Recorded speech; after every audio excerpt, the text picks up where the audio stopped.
What it do, what it do, what it do. It's your boy Big Val Opinion back with another live video. Make sure you hit that like button. Make sure you hit that share button. And most importantly, make sure you sub to the channel. Turn on that post notification bell so that you be notified each and every time that your boy Big Val is going live, man. With that being said, let's get into this intro.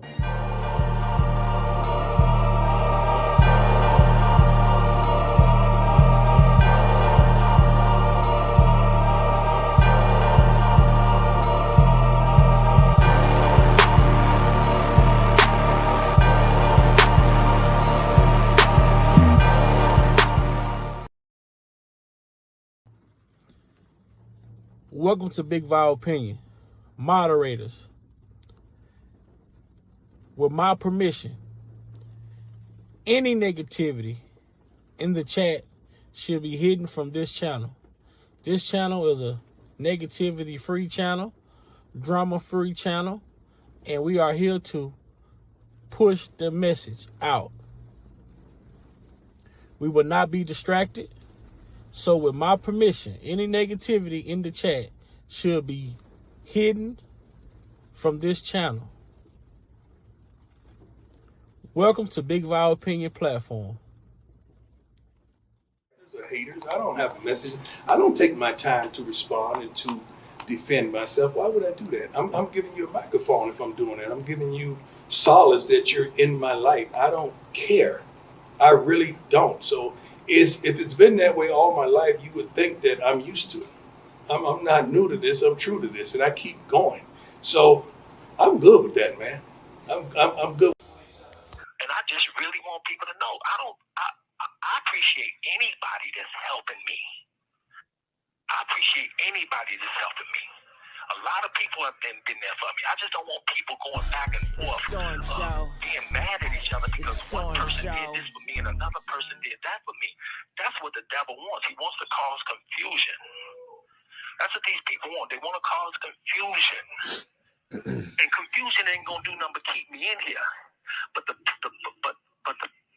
real thing, lifetime, as far as quick on lifetime, as far as lifetime is concerned, there are real people, real women out here really being abused, really missing. They're really missing. They're really chained up in basements. I've been in here 4 years. I haven't seen one person that was ever chained up in a basement come forward for anything. But I tell you one thing, before Lifetime came out, I was minding my business. I was in the studio. I was working with celebrities. I had tours. But when Lifetime came out, all of that went away.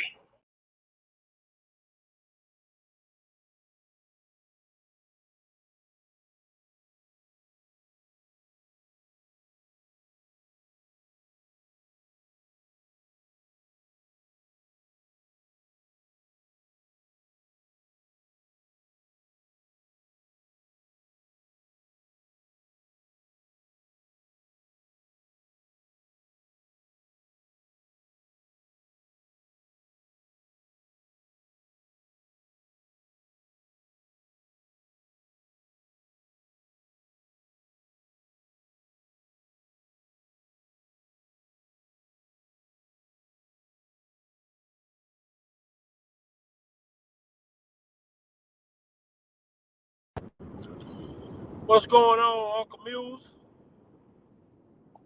What's up, nephew? Give me, man. I'm taking a couple spoons of some food I hooked up.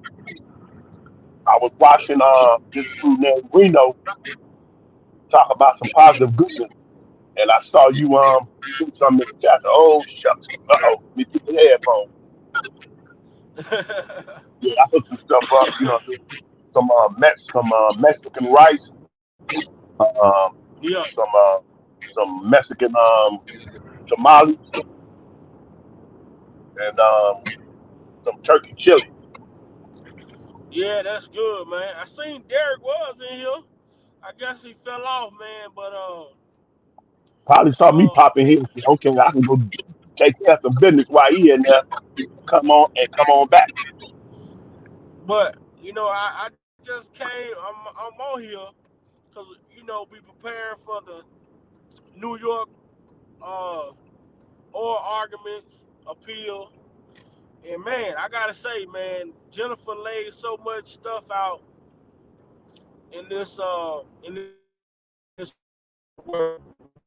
Tonight when I get home, I'll be able to go on my laptop, and I want to give a big shout out to a view from Tracy Point because she did the reading, and also she broke the reading. She broke it down, and she's breaking it down into parts.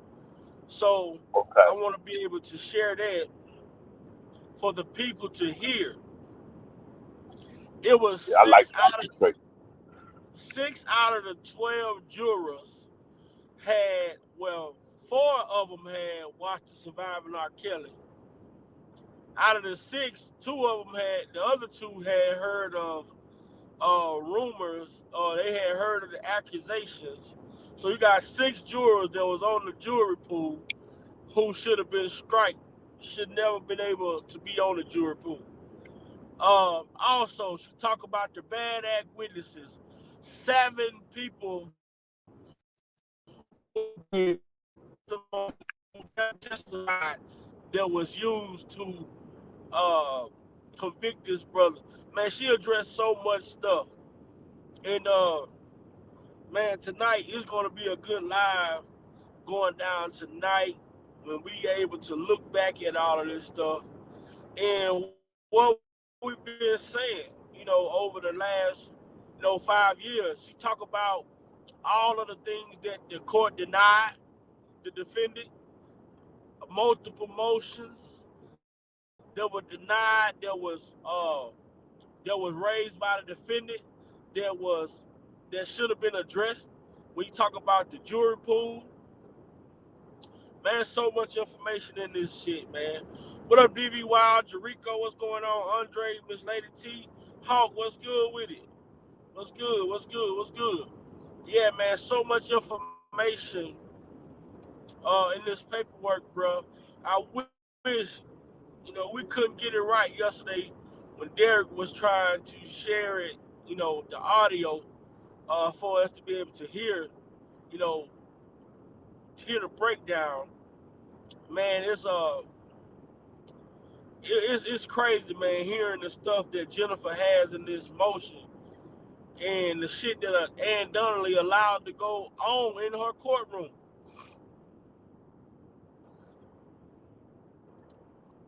Yep. That's why I described her the way I did in that last 24-hour live. All positive difference. But people think they're Yeah. against her actions and that they're placed in a high position such as that they're untouchable. Uh-huh. That's a deception. Because your misdeeds and your negligence and your malicious intent will soon come knocking at your front door. It's just a matter of time. It's a matter of time.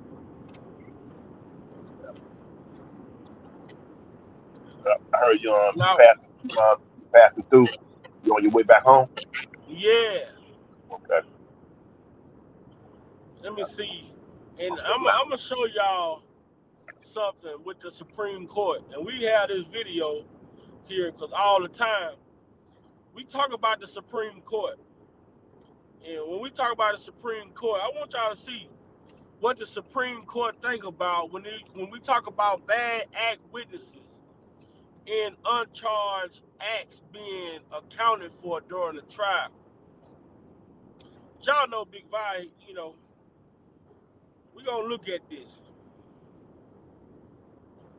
Among our major arguments have been the fact that there were multiple prosecution witnesses who gave inconsistent statements that kept changing, and that some of these clearly had no case against the R&B king, but were nevertheless brought to trial. Their purpose was to further depict R. Kelly as the predator that was alleged to be. Another major concern was that R. Kelly's trial was completely prejudicial, and the judgment was made along assumptions that R. Kelly was a bad person, with no substantial evidence to prove a case against him. In this particular case, the Supreme Court jurors are completely unhappy to note that a judgment was made along similar prejudicial lines, making us confident that the Supreme Court will find it easy to rule out the current judgment. Once this has been overturned, R.Kelly will surely be a free man again. Take a look. The rationale for introducing the testimony of the three uncharged victims. The testimony of Young, Dunning, and Wolf, as Justice Burke found, was directly probative of defendant's state of mind. Why wasn't that accomplished with the three women who were complainants? I mean, that for me is the problem. You already have three women who give you three different types of stories of the horrors they allege they experienced with him. I think you've covered that. So to pile on with three uncharged complainants, three uncharged victims, is leaning really close to that propensity line. It was relevant to defendant's intent. As Your Honor pointed out, intent was hotly contested below. I don't understand how that wasn't established through Mann. Because he had a 5-year relationship with him after the assault. Because Mann's allegations were not so unambiguous that there would have been no doubt in a juror's mind that defendant intended the forcible element of the first-degree rape. Again, when Justice Burke... You're saying that you wanted to prove what he did with Mann by introducing the testimony of those other three women. No, certainly not. Mann's allegations would have established, if believed, would have established the elements of the offense. Where the women were of the uncharged crimes were not the victims for which were being prosecuted, though.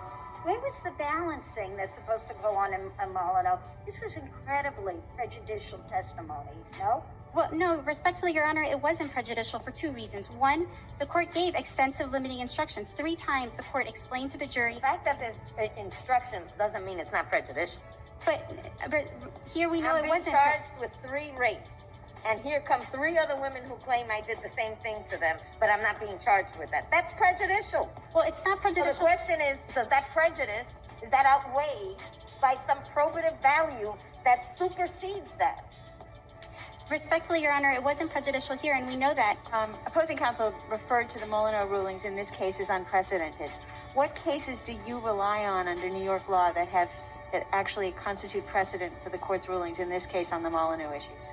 Well, parsing the Molyneux evidence, no one would quibble with the admissibility of the uncharged offenses as to Mann. Ample case law, which we... I'm talking about the other 3 women. Right. As to Young, Dunning, and Wolf, again, I think Vargas is a perfect illustration of precisely why we were permitted to put forth the evidence here. It's well understood that Molyneux evidence can shed light on the defendant's state of mind and intent. So you're really arguing that this was not overkill?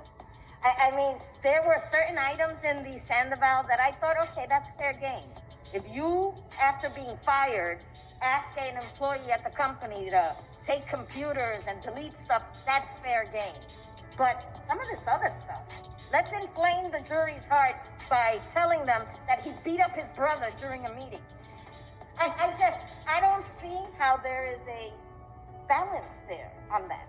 Well, threatening behavior, again, goes directly to demonstrating his ability to put his own self-interest at the expense of others, and that goes to the heart of honesty and integrity. The fact that there were many of these acts only indicated how defendant chose to live his life. Yes, and counsel, you know what? There are trials every day where we have defendants who have a rap sheet a mile long. A mile long. They'll have 20 felony convictions on their rap sheet. And I see no judge say, go ahead, go to town on all of them, because they don't let you go into the facts. They usually just let 1 or 2 in. I mean, there is a balance. But looking at what was let in relation to its impact on whether the jury could otherwise decide the case, not based on the fact that this is just a horrible person. That's really the balance, not what was let out. That's correct, and perhaps if this involved a case that had 100 or 150 allegations, it would present a different scenario. 30 non-convicted, and they're not convictions, not one of them, acts. That's balance? Well, as you point out, the fact that they're not convictions, that they're just bad acts, if anything, makes them less prejudicial. But the fact that there were so many is only indicative of how defendants... When I woke up in the... Provoke, what's up, man? What you think about that, man?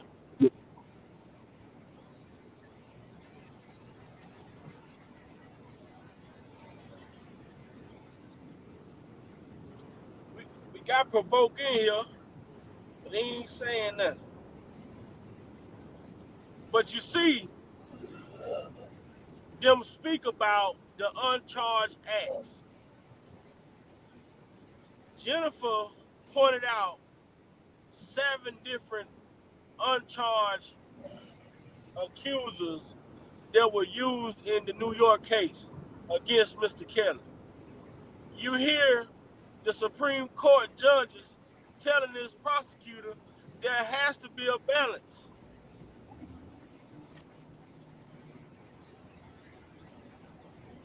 Let me say this, nephew. Um, when I hear that prosecutor talk, she vexed my spirit to a high degree. Number also, she sounds like a feminist. Let that breathe. Not gonna touch that. She is so zealous and so determined and arrogant that she has lost the capacity to comprehend what the judges are saying.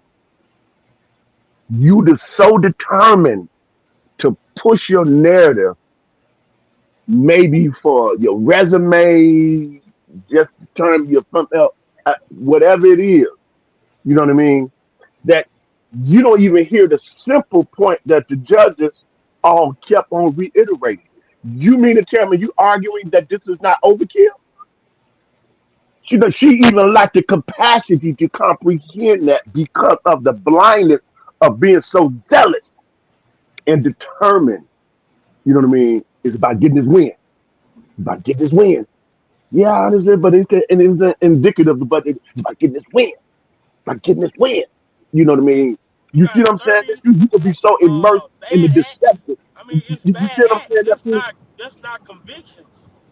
She Right. said we deal with criminals every day that come Yeah, in with a yeah, rap sheet a yeah, mile long. yeah. But that don't mean we can go to town on Right. all those convictions. There They you have go. 20 felony convictions, but that don't mean we can go to town on all of those convictions. You know, she said the judge might let 1 in, might let 2 in, but not no goddamn whole rap sheet. But this goes to show you when the government tried to, you know, they try to throw their power around, push their There you weight go. around. You That's know it. what I'm saying? That's why And their conviction rate is so high. Because that's how they get their conviction rate. It's all about getting their conviction rate up and keeping it going. They don't care about nothing, how they got to finesse, twist, bend, use this, and that's what I hear that prosecutor say every time I hear her talk. shout out to everybody that's coming in the chat. I shared the 2 videos from I shared both videos from a view from Tracy Point, and she's reading over the paperwork that Jennifer put in. Jennifer also she resubmitted the paperwork that she put in back in 2022, back in 2023. All this shit that Ann Donnelly denied, she re-put it in because we know that when they talked about these jurors, I don't give a damn. There's no way a juror can be fair and impartial in a trial when they have watched the documentary showing the defendant in these convictions that they allege. Excuse me. Hey, Provoke, can you put your mic on mute until you're ready? That's kind Okay, of, I'm ready now. yeah, 'cause that was really distraction. That was really kind of, yeah. Okay, big. I beg your pardon. All right. All right. All What right. up with it, Derek? Yeah, yeah, man. Hey, So man, nothing much. Just hanging and banging, listening to y'all real quick. yeah, so when you look at what we witnessed in this New York trial, I mean, Jennifer, I'm telling y'all tonight when we able to go over this and listen to the document, the paperwork that Tracy is reading from Bun Jean, man, she talk about that right there alone with the 6 people on the jury pool who shouldn't have been a part of the jury selection. That's enough for a retrial by itself. Then she talk Right. about the 7 uncharged acts that was used, testimony that was used during the trial. That's another. That's another infraction. She also talked about the Jane Doe #5. She talks about the conflict of interest with the lawyer. What's her name? Nicole.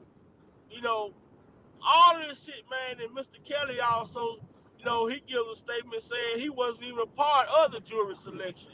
He said, he said that he was told that, some of the people might have seen, could have possibly, but he said he wasn't told that these jurors actually said that they saw the documentary. You know what I'm saying? But these jurors, 4 people, was on his jury selection. Hmm.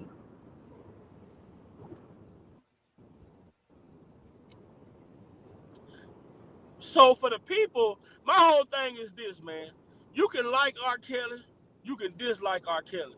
But I don't give a damn what side of the spectrum you on. When it comes to the law, this is what we have to hold the law accountable to do what the law is supposed to do.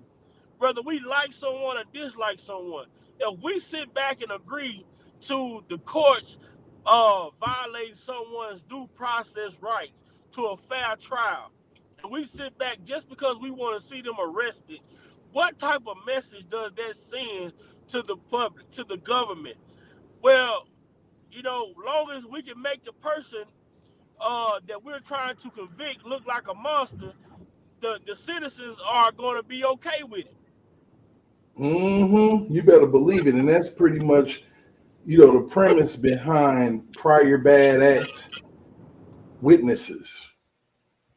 You make them look bad enough, ain't nobody gonna care, or the ones that do care are gonna be too shameful to really speak up the way they should.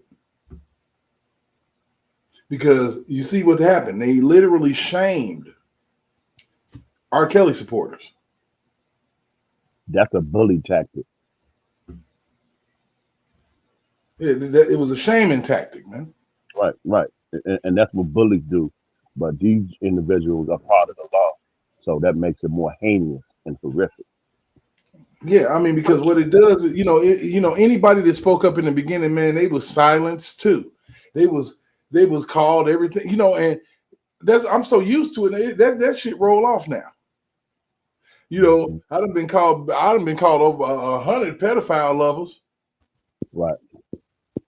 I'm sure you have too, Big Val. Just by talking about the law. Mm-hmm. You ain't even saying out of your mouth, he didn't do it. Right. It's hey man, I feel like the man's due process rights is, oh, you a pedophile lover. What? Right. Right. But I tell them one thing. I tell them this. They better say that shit over the internet and through their phone and keyboard. I bet they won't say it to me. They motherfucking ass be eating soup the rest of their life. Man, that's my dog right there. So you better quit playing with him. He say, look. That man say, look, quit playing with him. Yeah. I mean, but the thing is, right, and we say this so many times, if this man was the type of monster that they portrayed to the world, why would you have to go all the way back and get these people from the 90s, the early 2000s? Where are all the crimes that were committed, like Yesterday? You know what I'm saying? Presently. You know what I'm saying? Right. Last week, a month ago.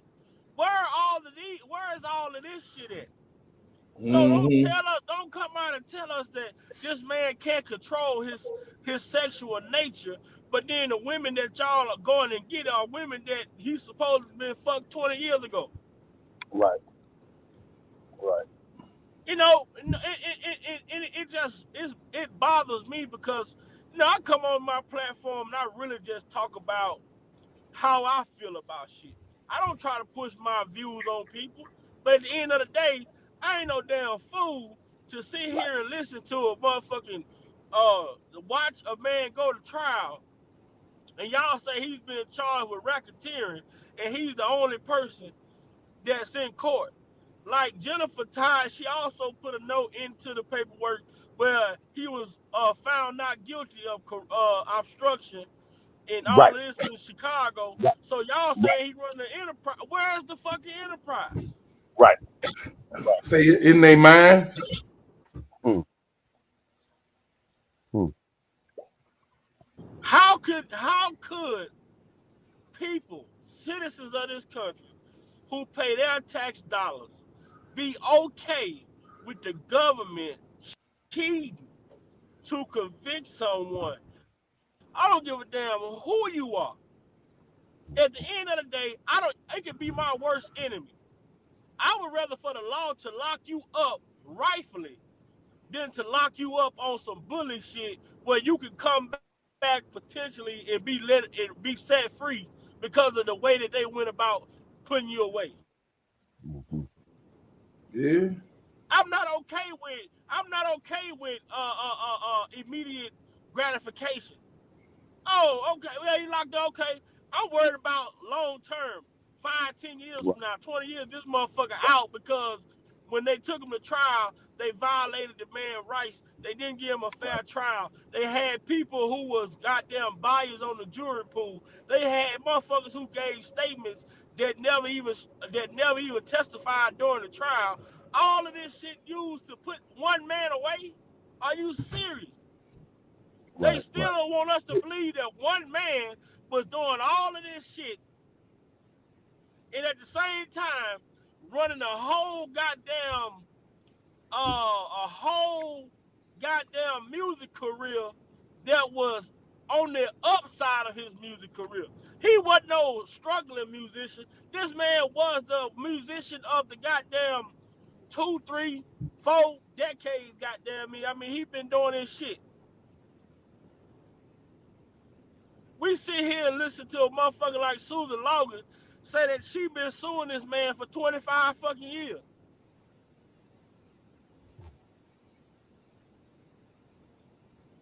Shit crazy.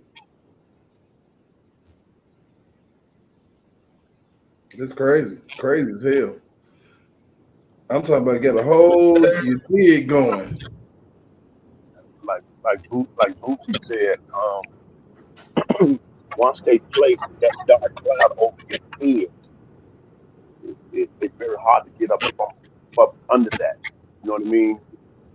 And here's the thing: you got individuals who really are convinced.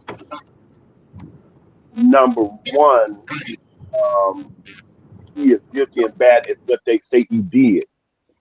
You got some people on my job even actually believe this man was messing with children. They are actually convinced with that. And most of these men have girls, have daughters, you know what I mean? And their only response in conversation is I to, have daughters. right, that and what they put in the media and the allegations. And thirdly, the rumors, you know what I mean?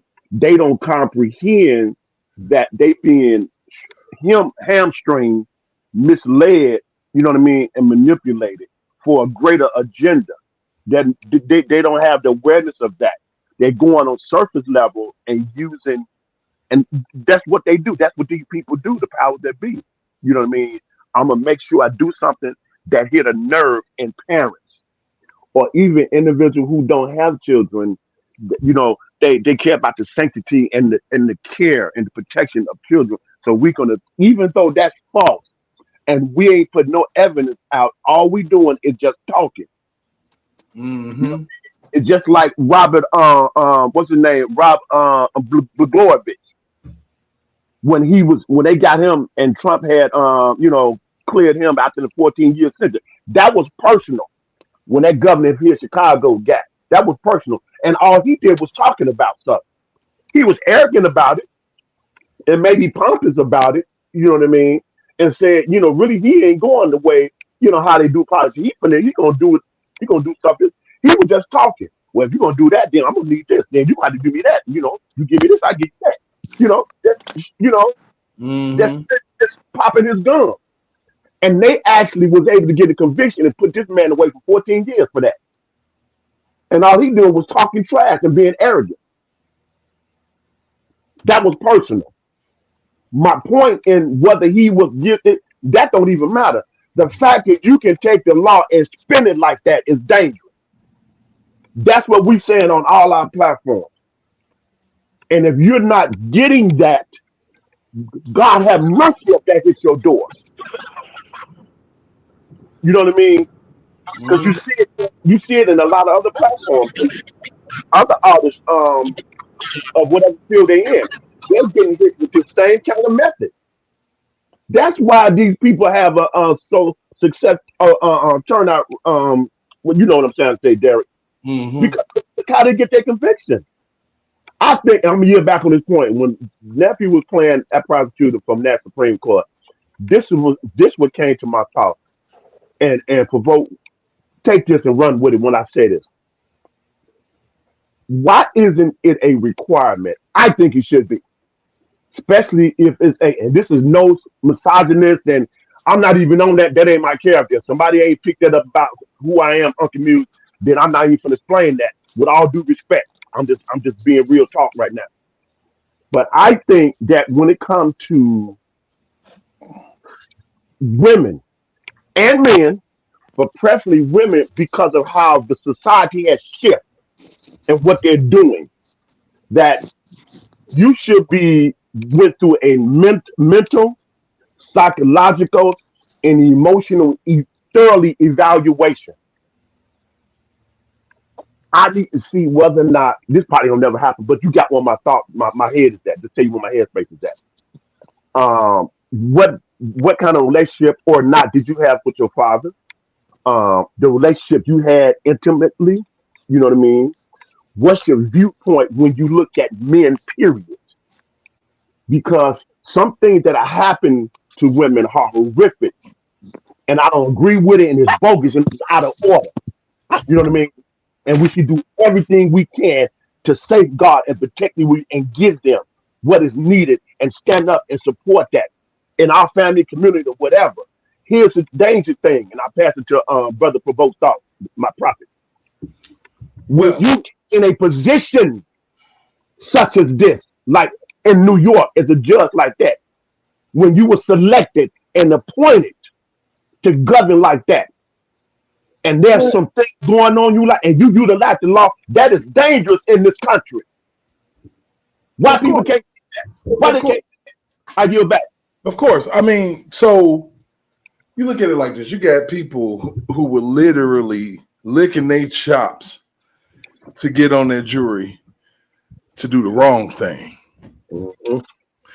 You know, and I think that in some instances, depending on how high profile some shit is, you'll run into that. You know, but with an R. Kelly and with a polarizing docu series and polarizing ridiculous leading interviews on television, you know, and you have to think about it. The people who we talking about are the ones that don't sit down and watch the news, or don't watch the news and then say, let me research further. They take the food that they given, no matter how many calories and bad shit in it, and they eat it. And we the type of people that we got to sift through that shit and make sure it ain't nothing in there that we don't like or might be allergic to. So when it comes down to it, when we get into that discussion with people, hey, you know, it's messed up. What happened to R. Kelly? Blah blah blah. There's due process rights, and then they spaz, they short circuit, and then get to talking about pedophilia and calling you a pedophile lover, and you got daughters, I got daughters, and it's the silliest argument because it deviates furthest away from where we're trying to get to, which is human and constitutional and civil rights. Now, when you get away from that, just like Jennifer Bongina said in the past, one day it could be somebody you care about. But people don't think in that regard. So, like I said the other day, I encountered somebody in an R. Kelly chat when I was talking about Donald Trump and how I feel like that if he were to be elected or even were to get any type of real word about what's happening to this man, knowing that the same thing is happening to him, that he would more than likely speak on it. And then you get those people, oh, well, F Donald Trump, and he's this, and he's a racist, and he's that, and he's bi, and he's blah, blah, blah. No matter what you tell them, they parrot they parrot the media. They literally, oh, well, they said this, and they said that. They. But what about the research you've done, sir? What about it? And then when you actually make a valid point, and I'm talking about when you hit the nail on the head, it pisses them off, and then they start to attacking you as a human being and your thought processes. Hey, Derek, can you just speak on last night, because I was listening to news, and he was saying about how he heard certain things and how he was like compared to when he heard what he heard in the media last night. Do you recall what he was saying? Oh, basically, I've talked to him on a personal level, so I got this one. Generally, he heard what was in the media in the beginning, like everybody else. So he didn't have a dog in the fight, but he was more leaning towards R. Kelly. The artist has done it. He did whatever they said because of the narrative that was pushed into his face. A couple of things has happened with Noobs. He's actually seen the injustices in the same style of charges be placed on Donald Trump. So when he came over here by happenstance and he got exposed, it's shown a light to him that this is a clear injustice, especially when you throw a Michael Avenatti in there, especially when you look at the agenda that was unfolding at the exact same time as parallel. This is not something that we're looking at that, oh, this happened years ago and this was happening. No, these were parallel events that were happening with two men. Donald Trump and R. Kelly shit was happening at the same time. As Donald Trump was getting impeached, R. Kelly was getting his house broken into, and the Savages was fucking with him. And then, the media blitz about everything that he says, everything he did. They did the same thing to R. Kelly. The civil suits that are designed to deplete your funds. Same thing happened to R. Kelly. Same thing's happening to Donald Trump because they know they can't beat a rich man. They can't. If you got money and resources, your ass is walking. Man, and how much you say Donald Trump just paid to appeal his settlement? $94 million. 94 mil he dropped. Now, a guilty person gonna pay that type of money? Hell no. You know what I'm saying? A guilty person gonna pay that type of money. And when we look at this shit, and to think about, right, we hear these uncharged acts. I'm gonna play this video again because Levi just came on, but I got a shorter part I'm gonna play. But oh yeah, Derek, what's up, Levi? How you feeling, baby? I want y'all to think about something. Derek, Levi. Hey, brother, how you guys doing? Just imagine if now Susan Logan. Did you get to read that article, Derek? Well, last night the settlement factor. You know what? I didn't. I've read it before, but I do need to read it again. But I need people to understand that this woman said some of her clients were used during the New York trial, and we seen that this woman said some of her clients at some point they stopped even publicly filing lawsuits. They would just call the man attorney. They would come up with a settlement agreement and therefore leaving everything out of the court. So who were the women that they used that this woman was representing in the New York trial to give statements? Now I'm trying to question all of this shit, but I'm gonna play this video right quick and then we'll let Brother Levi say what he got to say. But people can't make me not have questions about the shit that I've seen. You ain't never lied about that. Take a look. Rationale for introducing the testimony of the three uncharged victims. The testimony of Young, Dunning, and Wolf, as Justice Burke found, was directly probative of defendant's state of mind. Why wasn't that accomplished with the three women who were complainants? I mean, that for me is the problem. You already have three women who give you three different types of stories of the horrors they experienced with him. I think you've covered that.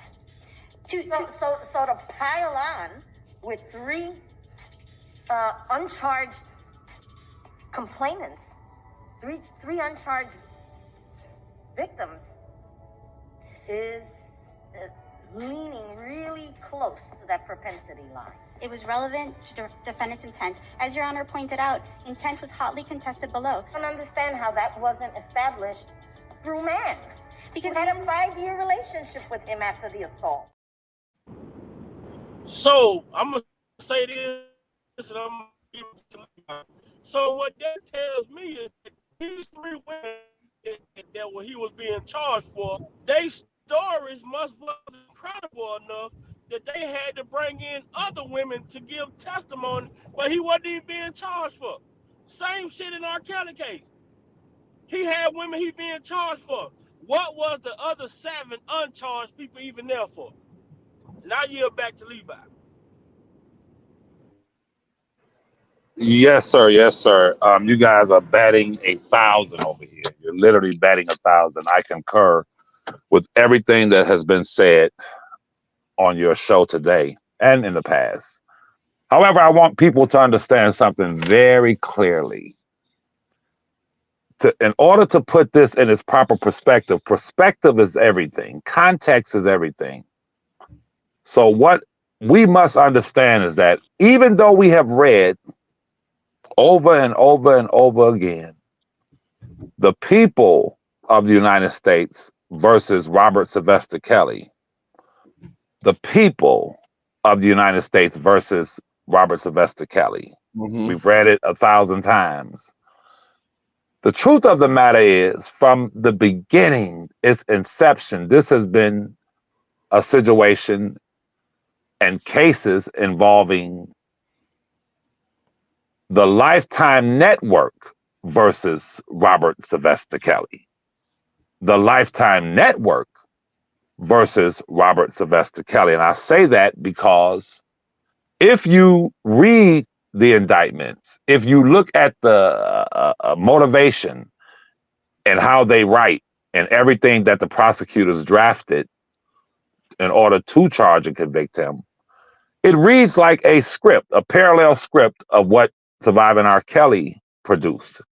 So I'm going to prove my point further by saying this. Surviving R. Kelly was a theatrical piece, not based on facts. Notice something. With the indictments in New York, the one in New York, why did they wait to the very end, right before trial, to introduce to the public the gay accusations that he had violated young men? See, that tells you you're sitting in the movie theater. You're watching the cliffhanger. You're watching the how it escalates in every movie. Towards the end, it escalates. I want to say this also, that what is so interesting about this docuseries that most people don't focus on is that Dream Hampton herself, if the docuseries was the precipice, or it was the pivotal point, it was the motivation, how do we get to this when Dream Hampton herself said that every so-called female accuser of Robert, she purposely and intentionally asked them after interviewing them for 5, 6, 7, 8, 9, 10 hours. She thought to herself, let me ask them this. And I guarantee you that she has the footage. She filmed it. And at the end of each interview, she asked them, so do you think he should go to prison? Do you think he should be held accountable, charged, and go to prison? She didn't say 99%, 97%. She said 100%. Every female that she interviewed said no. No, I don't think he should go to prison. So how do we get from them saying that? As a matter of fact, if what she said is true, and it's true, and they said this on camera, why didn't Lifetime show that? Why did they delete that? Why did they edit that out? After they sat there and said all manner of evil of this man, they said no. That means Drea, Miss Cunningham, Miss Rogers, every single female accuser said no. But, and I got to get off of here. I just came on for a couple of minutes, and I have to say this, that the most egregious part of this is not a disappointment to Robert only. This is really disappointing to the American people and the American judicial system, because this is the first time, if you think about all the people that's locked up right now, federally and state, I ask you, how many are locked up because of a docuseries? Brother Levi, I've been saying that from the gate, and people ain't getting it. That's right. That's right, brother. A docuseries produced these indictments. A docuseries. But in closing, because I have to get back to my computer and I'll continue to listen, it is an indictment against the justice system. It is an indictment against the American citizenry. But most importantly, it is a huge indictment against our people and Black people, because and anyone that's over the age of 30 years old will agree, there was a time when these people accused Black celebrities and Black politicians of things.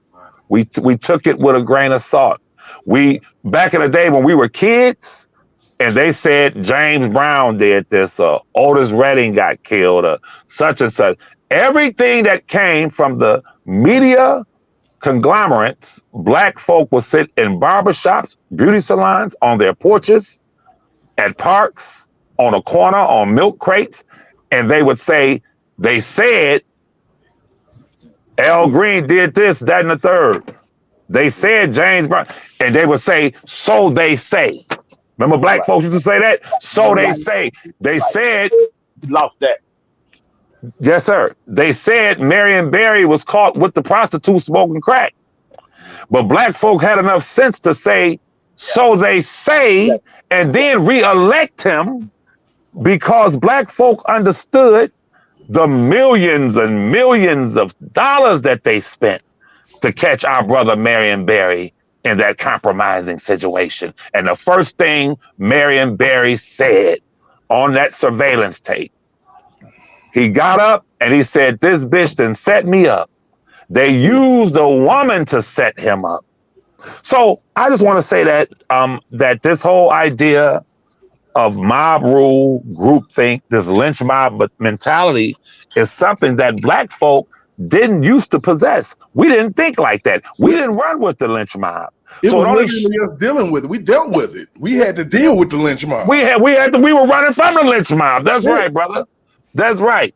So for that reason, when they said something about our people, we were like, whatever. That's what they say. But I say that to say, I want you all to understand that we have crossed over a threshold with our people where the media machine, give me 50 more seconds and I'm done. The media machine, it speaks to how powerful it is. It speaks to how what Adolf Hitler said, and the studies and the research and listen, man, we're dealing with scientists, and they knew when they put that piece together with the music and the graphics, and if you go back and watch Surviving R. Kelly, as the women sat there accusing Robert, they had a halo behind them, feeding the subliminal mind that these are angels. You follow me, brother? You own it. You own it. So just know that it's never been the people of the United States versus Robert Sylvester Kelly. It has always been Surviving R. Kelly versus Robert Sylvester Kelly. And I'll yield back. Thank you, brothers. Well said, Levi. Well said. Thank you.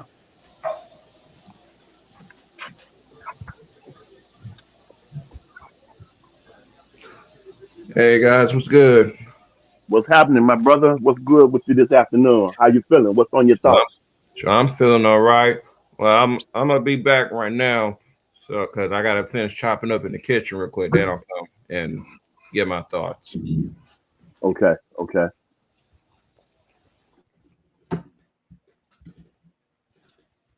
Where you at with your thoughts, brother? Vote. You know, you all sometimes say it so good, I really don't have to say much. Uh, when it comes down to it, man, we already know that in order for them to, the reason why they use racketeering is because they found out you can bring in prior bad act witnesses. And they literally took it out of the design of what it was used for normally, which was to get known mafia leaders, because they couldn't, if they convicted the killer for killing somebody and they don't convict the mob boss who instructed it, he's just going to hire another killer. Mm, mm. Okay? Yes, sir. That is why. That is why you had well, I forget the guy that was in the mob that got like 5 years and he murdered like 19 people. Don't get me. Don't get me to line. I don't. Yeah. I'm gonna find out his name. Sammy the Bull. Sammy the Bull. Okay. Okay. Okay. Sammy the Bull. Thank you, Jesus, for pulling that down out of the archives of my brain. 19 people, 5 years. That's another thing that pissed me off about R. Kelly. 30 years and ain't nobody dead. Mm-hmm. This man killed 19 people. Yeah.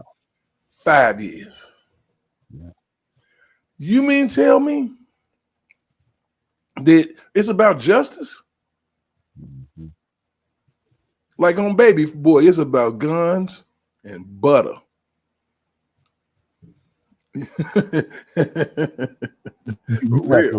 You have your computer right for vote, your laptop. Mm-hmm. Is it possible? It ain't. It's not that long. It's about 8 minutes. Is it possible you to pull up that short clip of Tupac when he got the white shirt on outside of the court and all the news media around surrounding him, and he's articulating as they jabbing him and throwing at him, and he's handling it very well.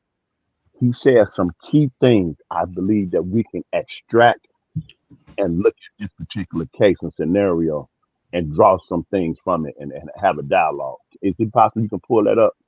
Yeah, give me a hot second. Okay. And we see if we can make that thing shake, which I should Great, be. greetings to everybody coming in the chat. Welcome to Big Black Opinion Platform. Blessings to everybody's household, everybody that's priest, provider, and protector of their sanctuary. God's blessings and peace and grace upon everybody that's coming in. Thank you for coming in and participating in the chat. This Uncle Muse Black. Blessings to everybody. You know what, man? We had an amazing live last night.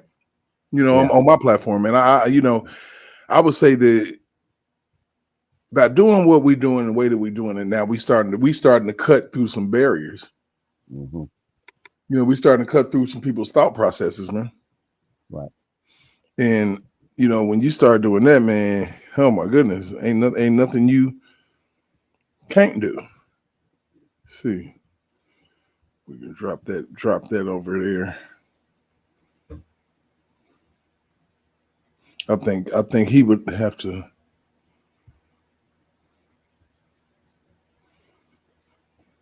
I think he might have to pull it up. I'm presenting again. Oh, you know what? I went share screen. That's some stupid. Let me stop that. Boom, present. Share screen. Well, let's do that. Share.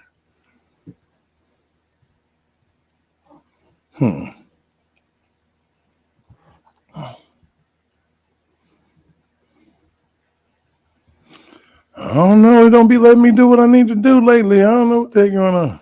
I thought you reset that last night and update. I You know thought what? It worked last night on my platform. I had to reset my modem again this morning, man. Shit been crazy. that joker should be ready, man. Mm-hmm. I got it. I'm looking dead at it. I know exactly. Yeah. I got the video. And I'm gonna need we can pull that up. I'm gonna need our professor Sir Miguel to come on in here, man, and extract some of these points without me even saying nothing as it relates to the case and the injustice that we see across these regions. And we got a little conglomerate. Yeah, we can get Sir Miguel to come in and walk us through that, and then we can tag team Lil Mac, to make it do what it do. And I think we can have something going here. My point in this, I believe, is very critical and very important that we keep revisiting because it gives you a very good picture into the psyche and the mindset of the same blueprint that this was been going on, and look at the similarities that's connected with these gentlemen. Mm-hmm. It's not a coincidence. Not at all. And how they trick and manipulate the public. That's why it's a tragedy to me, and it saddens my heart when I hear individuals spaz out and say all these type of things when you bring up this particular case, and you hear that they don't even have the awareness to even use their own thinking capacity. The thing about it is when it comes to Tupac, and when it comes to him, looking through the lens that I see people coming from now, he would have been mired in allegations and lawsuits. Mm-hmm. Mm-hmm. And there would have been a surviving Tupac. Mm-hmm. Mm-hmm. Mm-hmm. Yeah. They would have tried to put that man in jail. Yep. Yep. He would have been the example because, truth be told, Pac and R. Kelly, I think that when Pac died, Pac was more loved and more popular than R. Kelly. Yeah. I'm gonna keep it all the way 100. Yeah. I mean, well, they both respect for different fields, but their message and their heart was a kindred spirit. I'm just saying you put two black men, in their 20s. Yeah. Just kind of like, just put them in the situations. Because I'm trying to think, Pac died in 97, right? 96. September. 96. Biggie died in 97. Right. He died. Pac was what, 24, 25? Yeah, Pac was 25. Biggie was 24. Okay, so at that time, if R. Kelly was born in 1967, that's 3 age difference. Right. Really ain't no big difference. Right. And we saw Tupac get arrested and put in jail after being shot. Yeah. And I'm talking about with bandages on his head and every fucking thing. Right. Because they didn't give a shit. They wanted that man. He was considered one of the most dangerous men in America because of his message. Mm-hmm. Mm-hmm. Yeah. Public enemy number one. Right. We're not against rap. Mm-hmm. We're not against rappers. Mm-hmm. But we are against those thugs. Mm-hmm. That's what they said. Mm-hmm. And they knew that when they said that, he wasn't not referencing people who are out here gang banging and breaking the law and committing lawlessness. They knew what that acronym stood for. Oh, you trying to revamp a revolution? Oh no, infiltrate that inner circle. Stop that. What is his name? Oh, he's part of the Black Liberation Movement. Oh no, stop that. Stop that. Go ahead and send that girl. And send Agent R You know, send that one that's going send sunshine. Mm-hmm. Set him up. Mm-hmm. Let's do that. And people don't even realize how easy that is, man. It's called the honey pot, man. Mm-hmm. You get your hand caught in a honey jar, you in a sticky situation. Believe it. Blessings, Professor Miguel, Sir Miguel in the building. How you doing, my brother? How's the family? How you moving, man? What's your mental looking like? Good, good afternoon, my brothers, nephew Bob, brother Muse, Provoked Thoughts, uh, brother Thomas, I believe that is, Mr. Yes, sir. Page. I can't see on the phone, Yeah, that's but I'm up here working. I'm gonna piggyback off something brother Muse said about Tupac. The test was already being made before its time. If you go backwards and come forward, Tupac was already your Me Too. Oh You got to yeah. really think about it. Yeah. You know what I'm saying? Yeah. So if somebody can come out and say they did this, they did that, and you believe all women, and matter of fact, Mike Tyson as well was also your Me Too. Right. Yeah. So it was already being prepared for the future. Yeah. Because when you have powerful men or men that come from, so to speak, the gutter, as they say, Right. and work their way up to prominence, and you watch them very carefully, then you can use what they say they love as their weakness to get to Right. them. Mm-hmm. That's it. So then you fast forward to R. Kelly, it's the same play, but the play is being played with the federal government and using RICO and racketeering.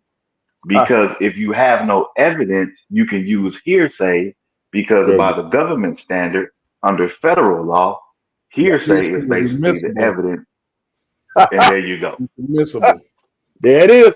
Now y'all see why I call Man. him the professor. Look at here, man. I'm telling you, can't nobody stop this. Can't nobody stop this circle, man. This circle is thorough. I don't understand why we ain't got 1 million followers at this point.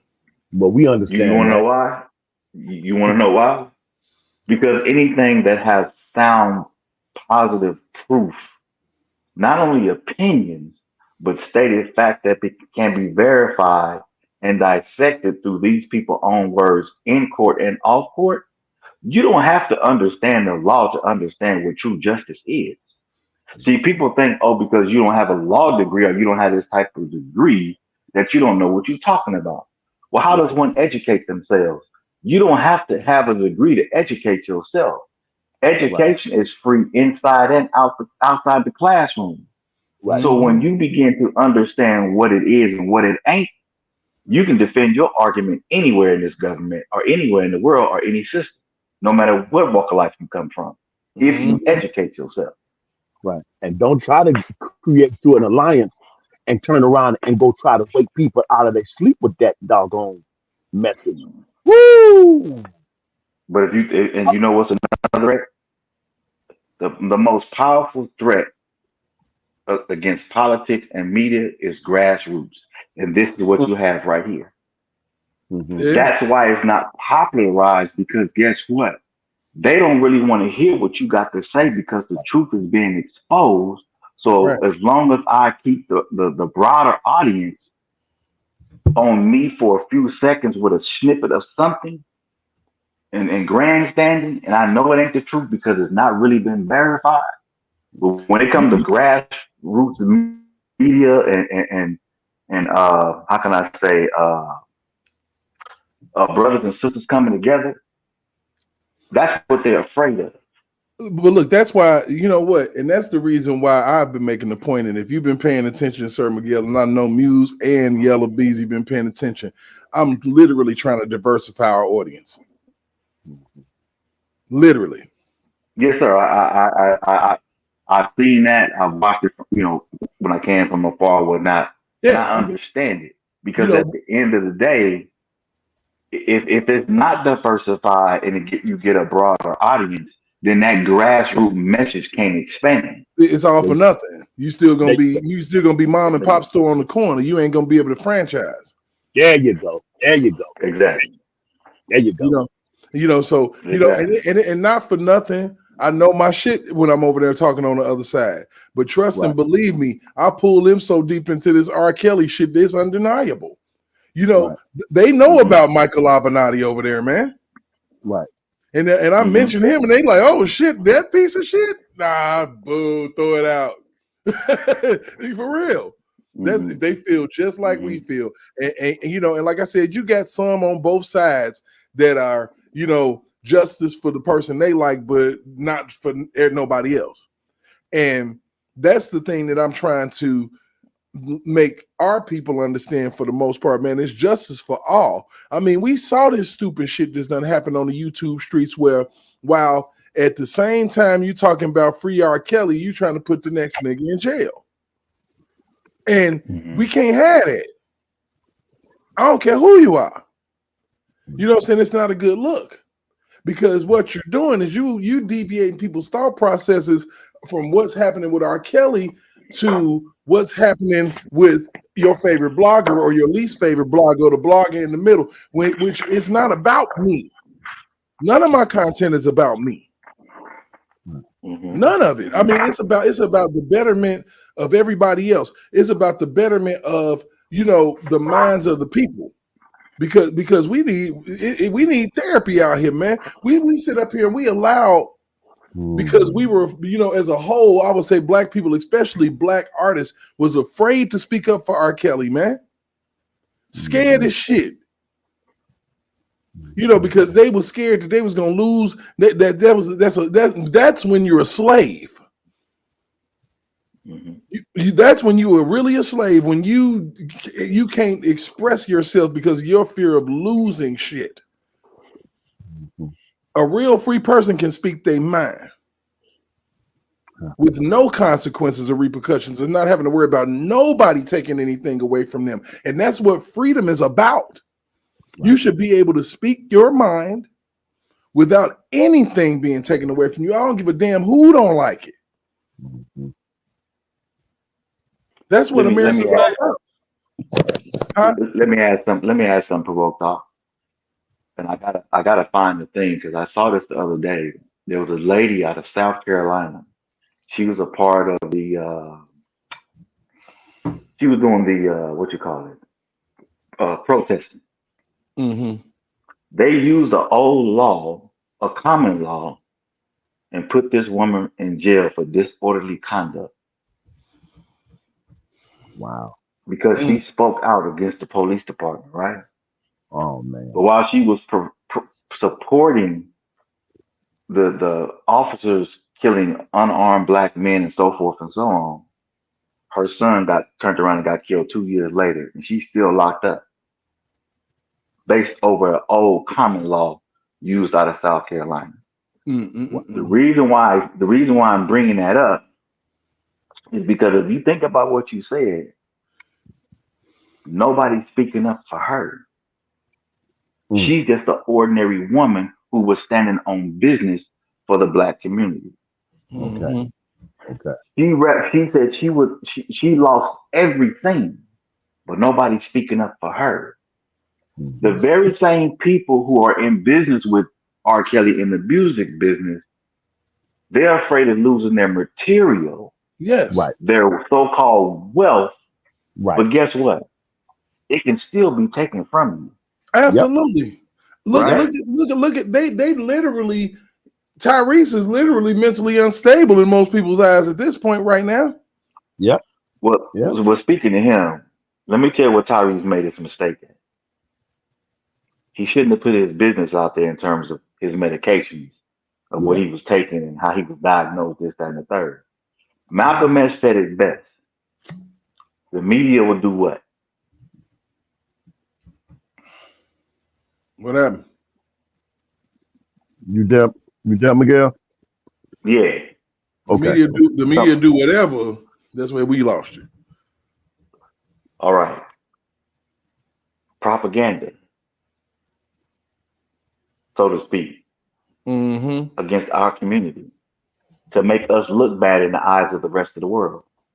That's exactly what's going on with Tyrese right now. They took what his Oh wow, we lost him. alone on social But media. that boy making about a big fat point too. Oh my goodness, I led him Yeah. to it. I led Man, him what? to it.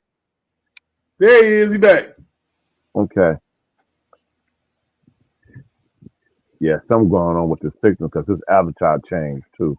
Mhm. You good over there, Sir Miguel?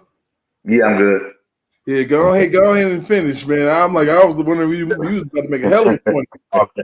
We just saw that so we got. so so my point is this: everything we do now in our own community, we're being watched 10 times harder today than we were 60 years ago.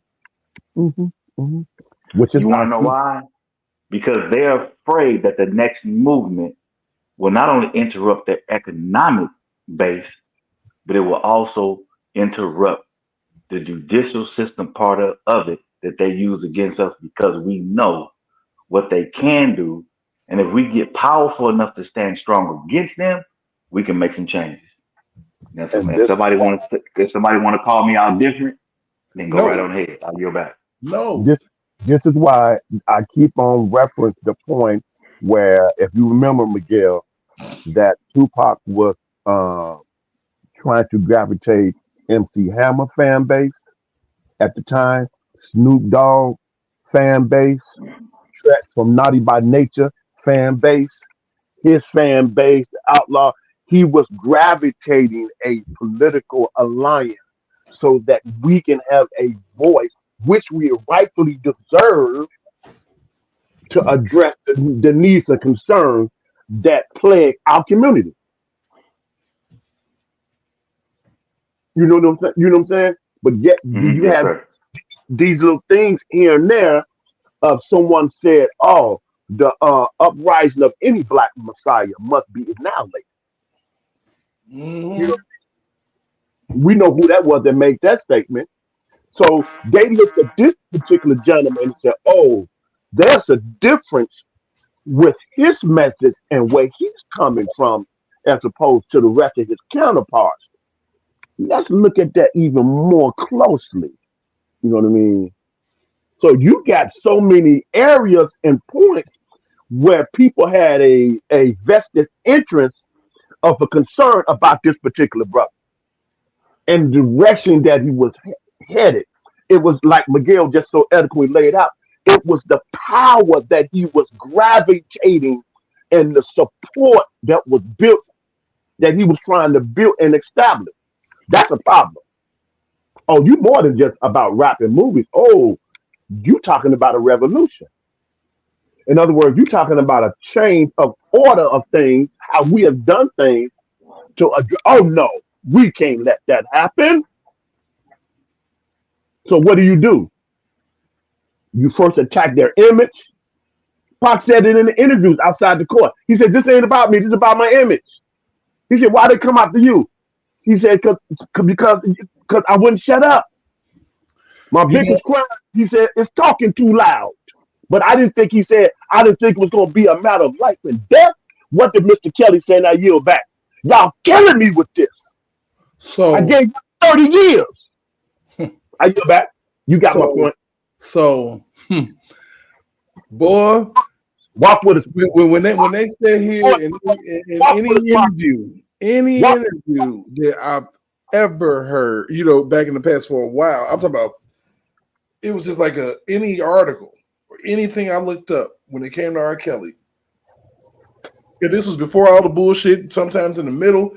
No, he was always known for his carnality or carnal Mm-hmm, music. mm-hmm, This is the words that were always used for years mm-hmm, when it came to referencing his music. He's mm-hmm, known for his carnal lyrics. mm-hmm. Carnal is akin to carnivorous. Yeah. Mm-hmm. Carnal is not a good look. No, carnivore. Yep. Mm-hmm, So you got to think about the small seeds of mm-hmm, discontent that have mm-hmm, been planted over the years. mm-hmm. So that when we get to the moment in time that we are right now, you have to have been able to, throughout this whole flick, to see it. Underlay for the overlay. Yeah, to see what was happening. The third album. The very first song was the sermon. Where he ended up telling us about people worried about what somebody else is doing, where somebody else is going, and who somebody else done been with. He was letting us know that the rumor mill was going on. He had already settled out of court with a Tiffany Hawkins at that point, and without knowing. So then you get to, your double album, and he get to talking about all the things that's going on. The police chasing him while he's standing still. Shit like that. Okay, now the only time I really saw him get a reprieve in his music from that point was when he broke away from Barry Hankerson, came out with TP2.com, which the last song on the album was "The Storm Is Over Now." That's one of my favorites. So he thought that he had got rid of the lech and the leeches that was in his life, and the storm was over, but the storm was just beginning. Come on, McGee. Come on now. Because boom, here come a massive theft. A tsunami, he said. Okay, so we talk about the fact that they stole a sex tape from this man. Okay, but also they stole an unfinished, unmixed, unmastered Loveland album. Yes, they did. An unfinished, unmixed, unmastered Best of Both Worlds album, and peddled it to the masses. Okay, so storm wasn't over. So now I need a hug. Everybody faking me out and acting crazy as hell. And I need a hug.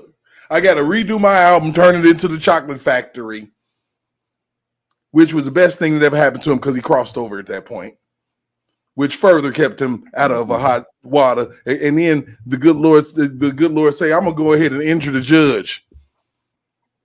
So now we got to wait 6 years. You go to trial. They can't convict because obviously there's no evidence. Obviously, the young lady that you claim is in the tape ain't in the tape, and she's saying it's not her. There's no incentive for her to say anything otherwise at that point because she's doing okay in life. Not of her own volition, but of course of her father's, because he's playing bass on every damn song. But she's doing okay in life. But you get all the way up into the 2000s, 2001, 2, 3, 4, 5, 6, 7, 8, 9, 8, trial, 09, bam, image change. I'm clean. I'm doing things a different way. I've let all of these other people go, but you still got these hangers on. And then you get the other people that still haven't forgotten, still got grudges. You got thirsty people like the Clarys that study you and then find a way to get close to you so they can peddle business deals. You got the savages doing the same thing. Wow. People literally, and here we came back full circle because the regime changed, but the mentality of the people inside of of his sphere didn't change. Maybe, I don't know, maybe he was a bit of an asshole because a lot of times people who are perfectionists are assholes or come off as such. It's just the way that it is. It's the way that it is. You deal with it or you fucking don't. You if you want to be around them, get the money. If it's too much, all money ain't good money, bounce. So people tell these stories like you get a little real. That motherfucker don't get. Look, if it wasn't for John Cena, he wouldn't even have a fucking career. In Vacation Friends, they could have plugged Kevin Hart in that motherfucker. Right. Anybody, Mike Epps, anybody could have been alongside that man because the movie is about John Cena. It ain't about your ass. You can't do your little show on Fox lasted a year. And you talking about, of course, he don't remember your little goofball ass. You stand about 5'1", and you're the average Joe Negro. Yeah. I thought I remember that name vaguely when nephew had did that live. Yeah. Little real my ass, unfunny bastard. Right. R. Kelly gonna come send for you when your ass a fill in on the video set. Funny bastard. You're not even a fucking actor in the damn video. You a fill in there for motherfucker that don't show up. All of a sudden, I'm gonna see you and be like, "Hey man, go get that nigga. Tell him come over here and holler at me." Unfunny bastard. I'm like, you unfunny. I ain't seen a stand up from this nigga. Have you seen anything from this dude? Nah, I really don't know him like that besides Uncle Drew. Right. Yeah, that's he was in Uncle Drew. And of course, you know the movie Vacation Friends with John Cena? I never seen it. No, I don't think it's hilarious, but it ain't got nothing to do with fam. It's all John Cena. Oh, I can't see him though. Then he say, R. Kelly made his own VIP section in somebody else's party, and you the only person to cooperate. You know, we probably would have been heard this story. This is a John Singleton party. Did you know at the John Singleton party, man? I'm telling you, did you know that at the John Singleton party, R. Kelly created his own? The nerve of this Negro. You see what I'm saying? He probably roped your ass out. He probably roped you into your spot. Here, you say this. John Singleton, the one that directed Boys in the Hood, right? Yeah. Okay. Weak ass nigga, man. I'm like, what in the hell? That was some weak shit. Like, you weak ass nigga. You gonna sit up here. That's all you can think about. That's the only story you could come up with. Nah, I don't want to talk to him, nigga. That's R. Kelly. Yeah, you did. Oh yeah, because R. Kelly did right. Yeah, you did. Singleton's movie. You one of them jealous ass shot town niggas that wish that you had the female. Well, you heard what he said. He said, despite all the shit this man has been accused of, Chicago still on. They still playing music. DJs, like everybody. I believe He's it. mad. He said, I hope if I ever get in trouble, they support me. They don't know you. Nigga, you ain't the king of shit. The fuck? For you to be 30-something years old still going by Lil Rel, that's a problem anyway. Oh yeah, I've seen that interview. Shay. That's a problem within itself. Shannon. But not because of my size. Hey, me and my big brother, we used to get into it about this shit all the time. I'm your little brother, but when I turn 18, motherfucker, I'm your brother. I'm not your little brother no more. I'm a grown ass man. There you go. Then I put my foot in your ass. Nothing. I'm trying to tell you. I'm talking about deep off in that ass. But I'm telling you, these motherfuckers, they don't think further than how far they can reach out and touch some shit. Yeah, exactly. I mean, I'm back. Oh yeah, what's going on, Yellow Bees? Yeah. Oh man, I had to cook something for my old man. Make sure he got something to eat. Right, you know what I'm saying. I'm telling you, man, it's deep, man. This New York appeal, man. Jennifer Bonstein. Oh yeah. Excuse me for a minute, y'all. Excuse me for a minute. J-Rock, man, get out that doggone chat and come on this platform, man. Ain't nobody trying to see you in that chat, man. You know we're gonna have to do this shit again tonight anyway. Yeah, come on, J-Rock. Stop playing. Tonight, so. Huh? I'm available tonight, and I'm off. Oh, you know, we doing it. We got to do it tonight again anyway, man. I mean, you know what? I think that when is this New York argument popping off? Monday. Okay. At Yeah. 10 So we a.m. gotta. Okay. So I gotta make sure I pay my damn cable bill. If my internet ain't on, I'm gonna be mad at bitch. Oh damn. Shit.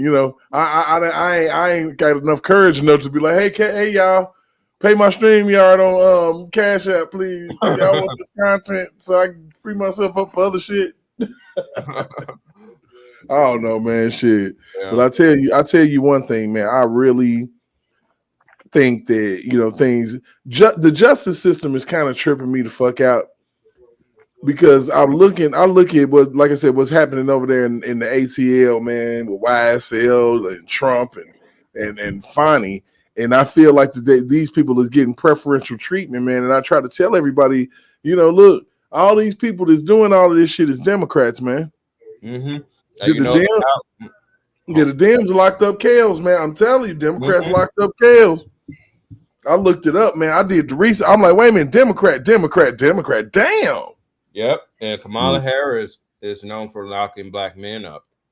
I'm like everybody, and I'm like, it's just like with Trump. Every judge, Democrat, every lawyer, Democrat. I'm like, come on now, man, what's really going on? If this ain't one side against the other, I don't know what the fuck is. But if you think about it, bro, yeah. If you think about it, both sides do the same thing for who's ever in office, whether they're Democrat or Republican. They do the same thing. They shuffle their judges who they want to put in the right place. Not to the degree that the left does things, man. Just not to the degree. I had this discussion, and I'm like, it's bad and good on both sides. Let's not get it twisted. Just like none of us got a perfect family. We got a retarded uncle, a crazy cousin, all that shit. You know what I'm saying? There's no on either side. So, but at the same time, I feel like that what's happening now is destroying our country. What happened to R.Kelly and Bill Cosby were the wheels turning to destroy the men in our country.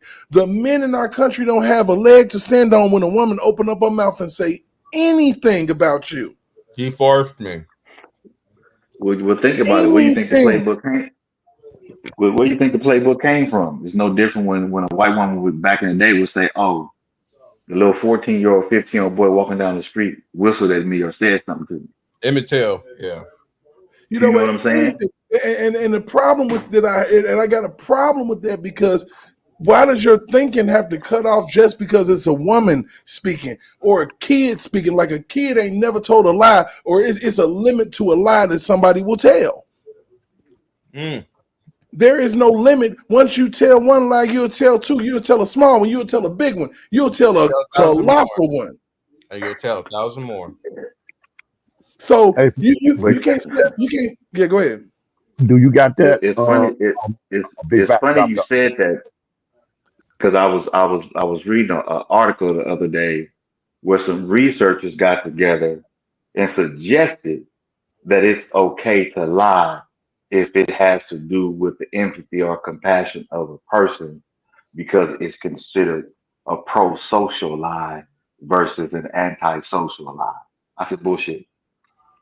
That's the devil. You know what I'm saying? That is literally the gateway to hell. Literally. For nephew, play that clip. We'll park outside of that courtroom while we got Miguel in here.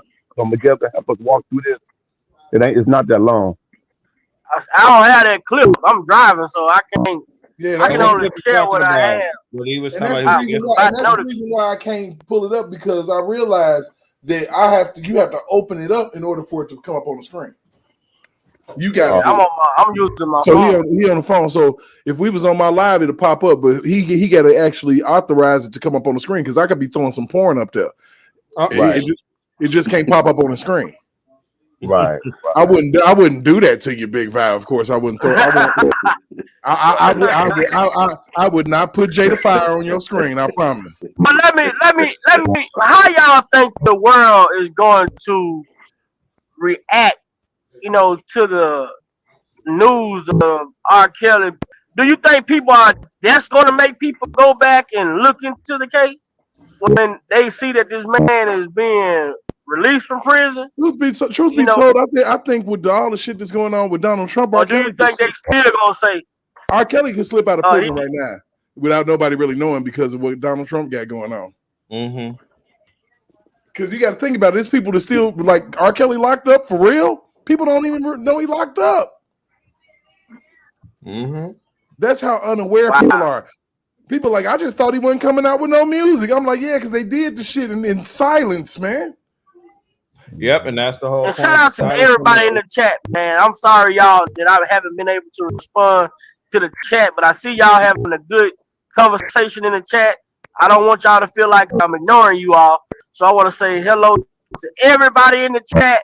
I'm driving, so I can't really, see everything that's going on, but I see the chat moving up and down. So shout out to everybody in the chat for coming over, hanging out with us. But tonight we're gonna go up. We're gonna turn up tonight on live. We're gonna go listen.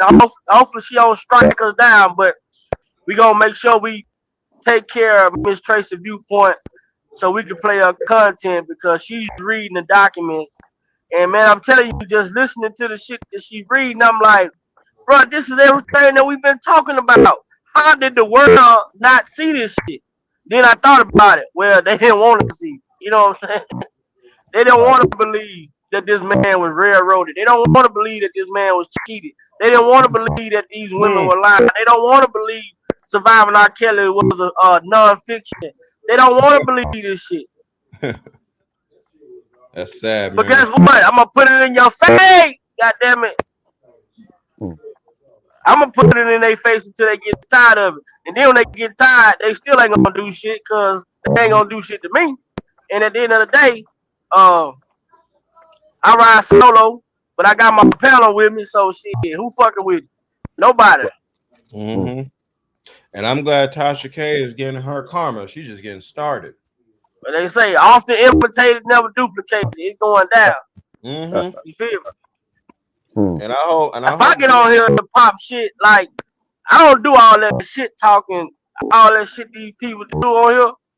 But I don't have a problem with people doing what they do. But just don't throw salt on the snail shit. I'm moving slow enough already. Right. And I hope on Monday Jennifer talk about those text messages and that appeal as well. No, it ain't gonna come up. That's not gonna come up. Nah, that's not gonna come up. It's more so about the jury.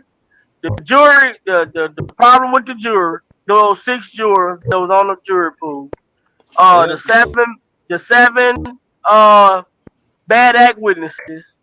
The ineffective counsel. Jane. And what's her name? The woman. Jada number 5. The conflict of interest with her and Nicole. What about the sidebar? And we're gonna hear about it tonight. I'm telling y'all, we can't give it all, so we gotta save a little bit for tonight. Goddamn, we at the well. This motherfucker ain't got that much water in it, and I hate to have to try to reprime this motherfucker. Hey, so I'm best suited probably not to just go live, just go where we gonna be, huh? And just stream it from there. And just stream it from there. But you stream the same live, Yeah. You do it like we did yesterday. Yeah, streaming from there, you know what I'm saying, and just kind of chill and relax and let that be the reason. Yeah, so you'll be able to share your stuff, because I'll be on my laptop, and I'll be able to share my stuff. Oh yeah, it's going down like 4 flat tires when a woman get mad. Mm-hmm. You know what I'm saying? So then if you value, you can play that clip of Pac outside of the courtroom with that white shirt on. It's going to chop right into. I need for you to find it. You gotta find it and send it to me, so I have it already. All right. If you find it and send it to me, then I already have it. Hey, yo, okay. I'm gonna go ahead and get off, man. I'll catch y'all later on, man. Throw that stream in there. I'm with it. So we gonna already, man. We gonna do some fishing tonight, goddamn. I already know. All right, I'll talk to y'all. Y'all have a good one. All right, chat. See y'all later. All right. Uncle Sir Miguel, man, what's been going on? I haven't been able to interject because I've been trying to situate my phone and shit. But what's been going on with it, huh? Shit, just working, man, and staying out the way. You know what I mean? Staying out Yep. the way. Uh-huh. The Because only at the That's way. the end of the best way day, to be, man, man. That's it. it's easy to fall into the negative and the drama. When your Yeah. mind is free and clear, you can stand on your own thoughts and you can be free to think what you need to think and say. Nobody can change your mind with their rhetoric and nonsense. So I only Yep. go when it's necessary and I stay away That's when it that's ain't nothing but necessary. the truth, man. I need. Hopefully, you be able to come on tonight, man, and kick it with us, and hopefully you can stream from your platform too. How the platform been going? Oh, I hadn't did nothing in a while, man. You know what I'm saying? I'm just kind of like moving as the spirit moved me when things need to be said, so forth and so on. But eventually, we'll get it up to speed and whatnot. At the end of the day, man, I'm not doing this to get no fame or fortune. You know what I'm saying? At the end of the day, man, it's about speaking positive. You Oh know, yeah, getting people what to they call it. understand that we're at a different time, and more importantly, with channels like yours and Provoke Thought, moving forth the ship and getting people to understand what it is with the R. Kelly thing. Me, I'm just gonna be an intercessor, keep praying for folks, man, and just put some stuff out there to get people to think wisely and choose wisely. Other than that, man, I'm gonna continue to support my brothers. Whether I'm on the panel, off the panel for a minute or whatnot. But it's for me, it's about just being reasonable and listening and understanding and learning from others such as yourself. Because like I always tell people, man, we are never too old to learn, and the Nah, classroom is not always uh, where you get information. So get it outside the classroom as well. And more importantly, man, you got a good group of people around you. The chat is always lit. You always have positive people in there. And again, people like Brother Muse, Jeff, J Rock from Boat, you know what I'm saying? Lil Mac, things like that. At the end of the day, man, the circle is nothing but love and I give credit to you because at the end of the day, man, you keep it drama free. You have people that's going to clear the space out. And at the end of the day, man, we can give our opinions, but at the same time, the truth is always spoken. Right. Right. Right. Let me mm-hmm. say. That's it. Let me say this to both of you all that I think will be very needed and uh, turn up your ears, everybody in the chat. I've been recently, and I'm not going to dive into it too much, but had an idea, nephew by Miguel, that whenever nephew decides when his 24-hour live coming up, I know everybody anticipating that it would be good for just a suggestion that brother Miguel lead us out in a portion of his part um, that we talk about narcissistic abandonment abuse that a lot of us have suffered and dealt with. That's trauma and deficit as I searched. And me and my closest road dog, God brother, I call my PR person. We dive into a lot of things, and he got a scenario that he's dealing with as a stepfather um, that I wouldn't wish on no parent. And he is doing his best to be prayed up and staying focused, Miguel. We talk an awful lot. We go into a lot of unfamiliar and uncomfortable territory as a result of his spouse. You know what I mean? And family dynamics. And I'm discovering, and I flip back to pages um, of my own life and where I'm at and what God has brought me from. Um, there in many places that us as men can be welcome and feel comfortable with, and women as well that say, yes, I recognize there's been a deficit. I recognize there's been some trauma. There's some triggers. There's been some horrific abandonment things I've been trying to battle with, I've been struggling with. When you're able to get to the point where you can articulate that and open up and share that, I think that's a good indication of a beginning healing process. So my thought process was based on your background, Brother Miguel. Would it be a good idea, nephew Ride, that we can anticipate that the 24-hour live, maybe Sir Miguel might have some ideas after I say this, after we talk about this, that you might want to start some stuff to prep, for your channel, give you some ideas. Because I think that mental health and the trauma that we affected, that a lot of us see in the sales sector and all these other individuals, if we really step back and really look respectfully and with an understanding heart, that's a lot of trauma there. It's a lot of trauma there. It's a lot of pain there with these individuals, and you can see it. And maybe that's some stuff we can dive into and have the intelligent and uncomfortable conversation. I yield back. Yeah, I think that's gonna be a good idea because the format I was thinking about, when I do the next 24-hour live, yeah, I will host it on my channel, but I would more so try, I would like to give Derek a 6 hour segment, but I know that's gonna be pushing, so Derek might do 4 hours. But I know Right. Derek can do, if he prepares himself, 6 hours is. It may seem like a lot of time, but when you talking, it's a good conversation. Shit, 6 hours pass by fast.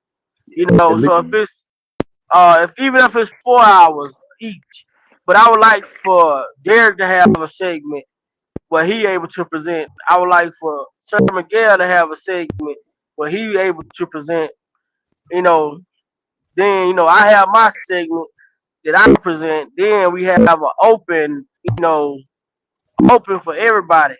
You know, I'm not sure if J Rock came along with his channel yet, but I know J Rock was talking about a channel. I know Lex was talking about getting his stuff set up. So I'm gonna talk to them guys, but I really want to do it with everybody that be on the panel and right, able to I know Unc he more so gonna float around and help where he can help it. So long as right, I do it, as long as it's on a Saturday, Uncle had right, a time Mhm. to be able to. So even if I started at like a Friday evening, going it's into still the Saturday, like I did the first one I did, I right, went from like 3 p.m. to 3 p.m. right, So right, it right. kind of like it was a good time. The second one was good too, but Yeah, now that other guys have platforms, we can do it to where they can present. You all can present y'all message, and then at the same time, we all come back together. On the last segment, and we just do a big overview of everything that right. um we talked about or whatever. So the next 24-hour live is in the making. It's coming. My daughter seen my cup. She said, "What is Mr. 24?" I had to tell her. And shout out to Georgia girl for the cup. Yeah, Georgia girl sent me a cup, Mr. 24 Hour, man. That's my cup. It always remind me of what I feel like was a tremendous accomplishment. right. To stay up 24 hours on a goddamn live. And shout out to Lavish Lady, man, Oh for yes, controlling the live the way that she did. Classy, classy. yeah, I'm calling. I need you, classy. yeah, Lavish Lady. yeah. Mhm. I've been trying to reach out and get in contact with the brother Dean. I know he's on a little vacation. I've been Right, reaching out, on different social media platforms to try to see if we can get in touch with him, to try to see if we can, send him something, you know, right, Mhm. anything like that, or just to help him out, show him that we ain't forgot about the brother. right. So Absolutely. I'm just waiting to hear back, waiting to hear something back, you know. So we still got our brother Dean, brother Progress. I don't know what happened with Progress. He be in and out. I guess them chickens and whooped Yes, his sir. ass. You know what I'm saying? Them chickens and knocked his ass up. What our brother Larry, man. I met up with Larry Hawkins in the chat. Me and Larry met up. I think it was Wednesday. Me and Larry met up at Applebee's. Man, hey, nice guy, hospitality, just That's like what's up. you know what I'm saying, hospitality. And that's why I tell people, I'm not that type of blogger. I'm the type of blogger. If I'm in your city and you say pull up, I'm gonna pull up. You know what I'm saying? I'm pulling up. I'm not that type of person. I ain't made that. I ain't made that energy out here to where I'm afraid to do certain shit. You know, if I fuck with you and you say, hey man, pull up, I'm gonna pull up. If I can pull up, I'm gonna pull up on you. You know, and shout out to brother, man, we went sat down and hey, he had a lot of questions about a lot of the information that we talked about. Hopefully I was able Right. to, it almost seems I was able to help him out understand some things. And like I tell a lot of people,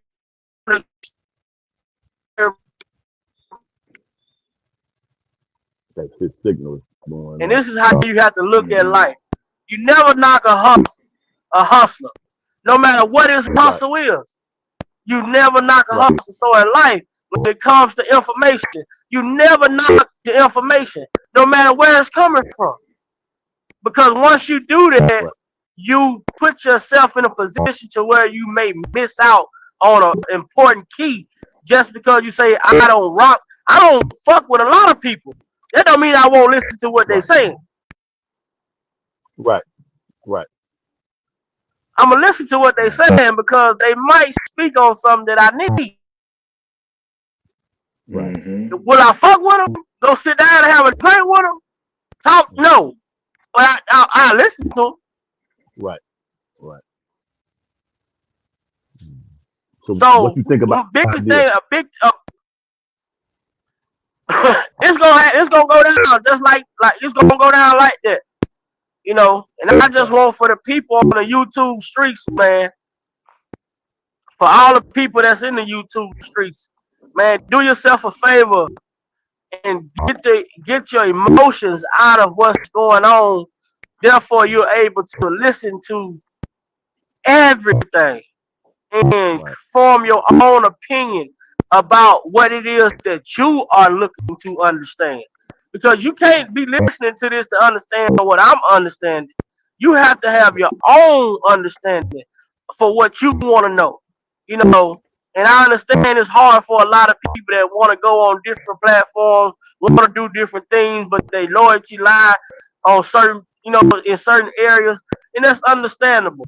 But that don't mean you can't go and listen. You don't have to interact. You don't have to, you know what I'm saying, do certain things, but go listen to the information that's being said, you Right. know, and you use that information for your research and you take from it what you feel is valuable for what you trying to understand and you keep on compiling that information.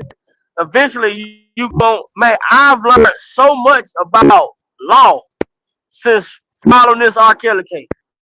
Yeah. Before R.kelly case, I didn't know shit about a courtroom. I knew nothing about no law, due process. I knew none of that shit. I'm not afraid to say that. Shit, I come from the country. We got one horse towns, man. One fucking police. Right. So I didn't grow up having to understand the law. Cause shit, when we got in trouble, the police take you to your grandma. Hey, he was out there fighting. I bring him to you. You know what I'm saying? It wasn't the type of shit you see in the city. So, you know, with this R.kelly case, I have learned a lot about law, about rights, you know, certain things. And I tell people, in rights, you know, I had to understand that too, rights wasn't meant for us. That's why they made amendments, man. Amendments Uh. were put in for Mm-hmm. us. Uh. Mm-hmm. Rights, Mm. rights wasn't made for us to have. They made amendments for us to have rights. Yeah. A lot of them country rappers was talking about that all the time in the '90s. Yeah.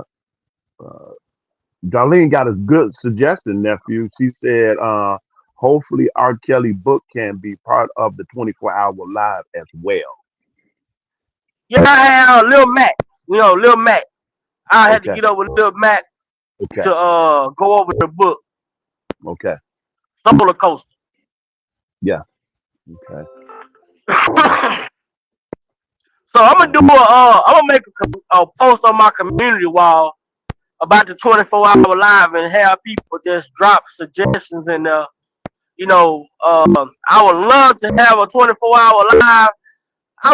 If it was left up to me, and shit was my way and it could be my way, man, I would have the whole R.Kelly sector on that motherfucker. Everybody doing segments. Man, you know how powerful that would be?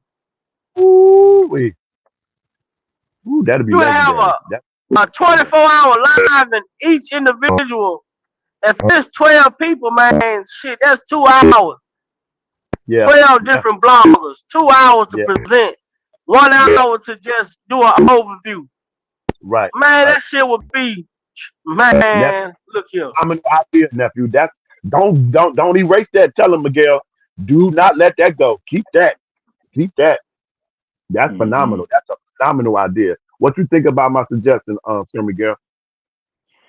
I absolutely agree with that. Because at the end of the day, it's important that not only the people in the chat understand, but those who may be in the bushes, who may be against, understanding what we need, not even as men. Because think about this: women have places they can go to and express, whatever it is, mental health wise or whatever the case may be. Ours are, so to speak, is considered barbershop talk. Right. But if you really get to the essence of when we're talking about dealing with trauma, men Right. most of the time either get laughed at or you're weak, you ain't supposed to cry. Well, Yeah. what the hell God gave you duck tears for? Yeah. Yeah. You know what I'm saying? So with that, I'm for it because that for me, that's what it's really all about, man. Because a lot of us do have childhood traumas that we haven't dealt with and we carried them over in as adults. It does affect our relationships, whether it be our kids or nieces, nephew, girlfriend, Yeah. wife, or whoever, because Yeah. sometimes we will shut down because we Yeah. don't really want to talk because we really haven't had the avenue of how to really speak to Right. what's really bothering us. You know what I'm saying? So Yeah. absolutely. Yeah. Yeah. Yeah. Yeah. So I'm give everybody a little glimpse. If you missed what I suggested and what nephew and Miguel just eloquently wrapped up, here it is in real time. My passion and my heart when I speak is not because I like to hear the sound of my voice. I have a passion and a gifting that God has entrusted with me with, which at times my knees buckle, and He's teaching me more and more to understand. I got you, son. Just surrender. Just continue to submit. Just surrender to exercise that power of choice, and I'm gonna steer you, and I'm gonna plant my seed in the hearts of those who hear your voice from my words. So anytime I'm talking from a real place. I know what it's like to have a father do all that he understands the best way he knows how, based on what he experienced picking cotton at 7 years old in Mississippi in those time frames, and he was born in 39. I know what it's like to have a father present in the house physically, but not be present in your life, meaning certain things he struggled to articulate and give because of the impact of picking cotton at 7 years old and what that was like. Let that breathe. It's a lot you can extract from that. Sometimes we ask God, why? Nephew can speak to this. Why? Why this? Now, Sir Miguel, it's some privilege and the joy when adversity hits. hmm When hmm hardship comes, when someone loudly, someone misunderstands, when that pruning process seems like, okay, this is the next step you got to enter into. My thought now, Miguel, is, and I yield back to you, gentlemen. Woo! Who you finna bless with this? Oh, somebody somebody for to be blessed. Where my seat at, Father God? Where's my seat? Where's my pad and where's my pen? Do my ears up. Let me get out of the way and step aside. Because somebody about to be blessed. You can't give somebody something that you don't have when God put it on your heart and is your assignment in life. Because the way this pastor, this minister, this counselor, this speaker, this influencer, this YouTube platform may not can't reach you, but Miguel can reach you with his testimony. Nephew Vi can reach you about what he been through. So it all fits to this large, vast jigsaw puzzle. And that's what people at the end of the day are looking for. They're trying to find the missing piece to their jigsaw puzzle in life. And I'm here to tell you, it's knowing who the creator is and why he put you on this earth for such a time as this. I yield back.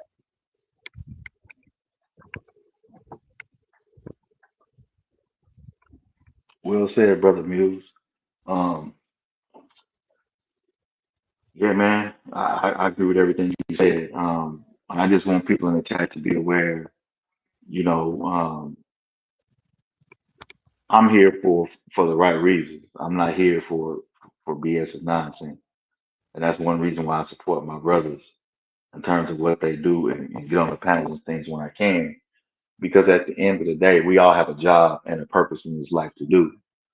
And when you understand what your purpose is and what God has for you, no one can take it away from you. Can take all the physical things, they can take your money, they can take everything, but they can't take your mind, and they damn sure can't take your heart. So stand 10 toes deep in what you think, what you believe in, and at the end of the day, as Big Vi say, it's called Big Vi opinion for a reason. It's an opinion, but there's truth within those opinions if you dissect it correctly and carefully and read within the layers of what's being said when you have these panels come up. Because it's not just pertaining to R. Kelly, it's pertaining to the non R. Kelly. It's pertaining to those brothers and sisters who have been speaking their truth and their innocence and they're still alive. Right, right. Yep, You know what I'm saying? So yep. again, let's just keep our minds and hearts where it need to be and be aware that there's a bigger picture at play and things are going not only going to get hectic, but the storm is going to get larger and larger until Uh-huh. peace comes Yeah. in. And when Don't be peace be still, then yeah, you will be totally free. You yeah, have a yeah, little freedom for a little while, but the ocean is going to get rough. So yeah. you got to be prepared for What they say sometimes, Miguel, I think scientists, and it's been spoken many times. I cannot remember to word it correctly. Shout out to Miss T.S. Blunt. Happy Sabbath to you, my dear beloved sister. And you right it. Happy with that Sabbath as well. last comment. Um, they said that the best place when the storm is to be in the midst of it. Correct. Uh-huh. Woo! I See, yield back. that what our Woo! brother Robert say, man. You have to be the soldier in the midst of the Oh, storm to understand, woo! what was going on psychologically with him. When everybody said no, Woo! everybody said don't, Mm, God said do. I know I'm not gonna change my lyrics. right.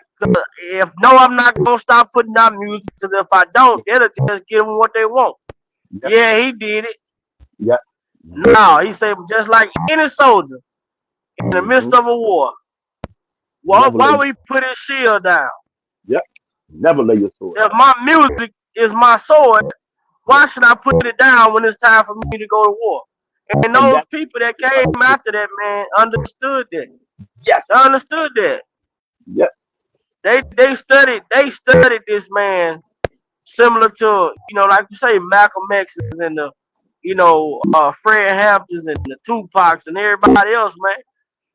Because they trying to figure out how is this man, you know, with everything he's been through, how is he still prevailing the way that he is? They Stand knew it wasn't because of They knew it was something greater than just him. This man ain't just started going through the shit that he was going through in the end, towards the later part of his career. It was from the beginning. Before he even made it, he was getting robbed. Yeah. Mm-hmm. Look, We got let me brother say J this. Rock in this thing. J Rock Let me just say this. stepped in. Okay. Man, Go ahead. I'm sorry, Big Rock. what's going on, Big Bob? What's happening with you? News was happening. And Sir Miguel, man, what's good with you? What's up, brother? What's happening? How are you? Man, I'm good. Look, I had some work I had to finish up around here, man. It is raining out here, man. We got Wow. rain. We got raindrops as big as Gerald Griggs' head coming down out here, bro. Boy, I get to laugh like Flavor Flav then, boy. Yeah, boy. Yeah, hey, also everybody in the chat, man. If y'all like to donate, man, y'all know what to do, man. Hit the super chat or $sign Big Ball Opinion and Cash Out. I'm telling y'all, man, it's worth it, man. It's worth it. I'm traveling. I'm trying to get back home so that we could do a live tonight, you know, and have a good time tonight. I don't care how I'm gonna feel good because I ain't tired of nothing like that. But we're gonna have a good time tonight. But I'm gonna let Brother Sir Miguel get it in right quick. But everybody in the chat, man, look, I appreciate each and every one of y'all, man. I'm telling y'all don't understand like how important it is when I come on here and see you all in the chat. Like that makes the whole live 2 times as better. You know, when you see people in the chat. But I come here like they said in the church house. If don't nobody walk through the doors, I'ma still preach the word. Hey, let me ask you this, Vi. What time do you think the live might be tonight? By 10:30. Or 10:30? Well, it'll be about 9:30 y'all time. Okay. That's right. You are that's right. You are on the East Coast time. Okay. Yeah, I'm in Chicago, so. Yeah. So it'll be 9:30 Central, but 10:30. Yeah, but I think nephew, me and you in the same time zone, right? No, I'm an hour ahead. Okay, I know we was close. Okay. Yeah. Okay. Oh yeah. Go ahead, Sir Miguel. You got it. But let me add this. Now I want y'all to think about what Muse and Big Vi just said, and especially what Muse said about being in the middle in the eye of the storm. Because no matter what goes on around you, the chaos around you, you're standing in the middle of peace. Even though all the stuff is going on around you. And if you think about R. Kelly, the storm was around him the whole time, but he was moving with the storm just like a hurricane. Yeah. His music was his peace. And even though he wasn't paying attention, the peace that he had to be still in the midst of a storm of the people that was around him. And when that storm settled, he was able to see the destruction that was going on. It is no different than all of us in our lives. We're all going through a storm right now. Some of us standing in the middle of it, and God is still working. Uh-huh. That's all I want to say. Hey, when he say Sir Miguel, and that's for Robert, here's what I need for you to do. Get rid of them clowns and get yourself a whole nother crew. Because the more I try to move into the positive, the more these clowns don't want to let me live, man. Boom. It's gonna be a dog fight, nephew, Vi. It will be a dog. Look here, man. Hey, I used to get sad when I would lose friends that I thought were my friends, and then I had to realize, hey, miss, come on, man, it's human nature, man. Yeah. If somebody fuck with you, allegations shouldn't make them run the other way. That's right. Yeah. Mm-hmm. Yeah. If I'm your boy, should nobody be able to come say something about me to you, and you come back and tell me, well, you know what old boy said? What did you address though? There you go. Should have checked them in their pocket right then and there. You see what I'm saying? Yeah. Man, that brother, Mr. Kelly, he been crying out through his music. And like they say, a storm is only strong when it's in the sea. Mm-hmm. Yeah. Mm-hmm. when it's in the ocean. Once it hit the land, it starts to lose its strength. Yep. Mm-hmm. Woo! Yes, sir. So right now, Jennifer finna bring these motherfucking prosecutors to the land. And it's finna be over with, man. Yes, It's sir. finna be over with. Yeah. Yeah. You know Yeah. what, Vi? I want to go ahead and address a point that you said a little while back when you said about the fact about what would happen when this appeal go through and R. Kelly is out. What is the mass population going to think now? How are they going to react? Are they going to be like, well, he got on technicality, or are they going to think something else? I believe personally that I think it's going to be 50% of the people going to be like, okay, something is off. What the hell is going on? That's gonna make at least half of those people gonna start going back and start researching all the other stuff that we've been addressing for the past 4 or 5 years. Yeah, it's gonna make them look at it like, how come I wasn't told this? Right, How they're gonna be come I look this up? Yeah, they're gonna be forced. They conceal this. Yeah. That's good, J Rock. That's good. What up, Skylife?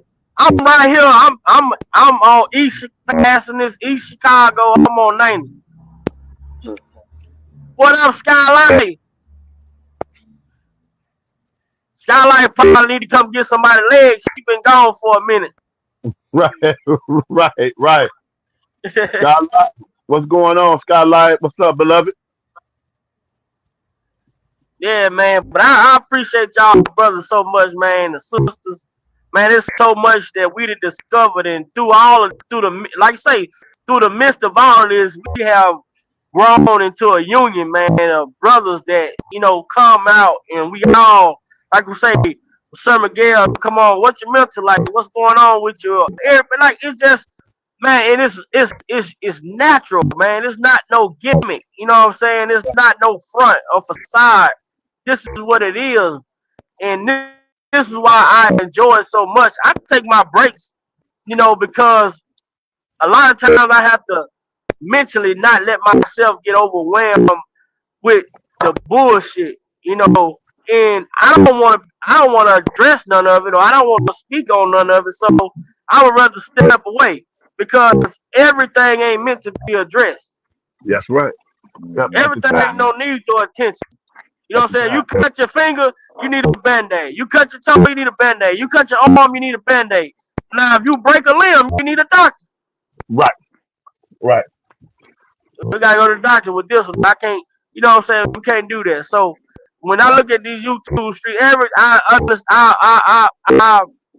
process shit as urgent, or or I can deal with this, at home, over the counter.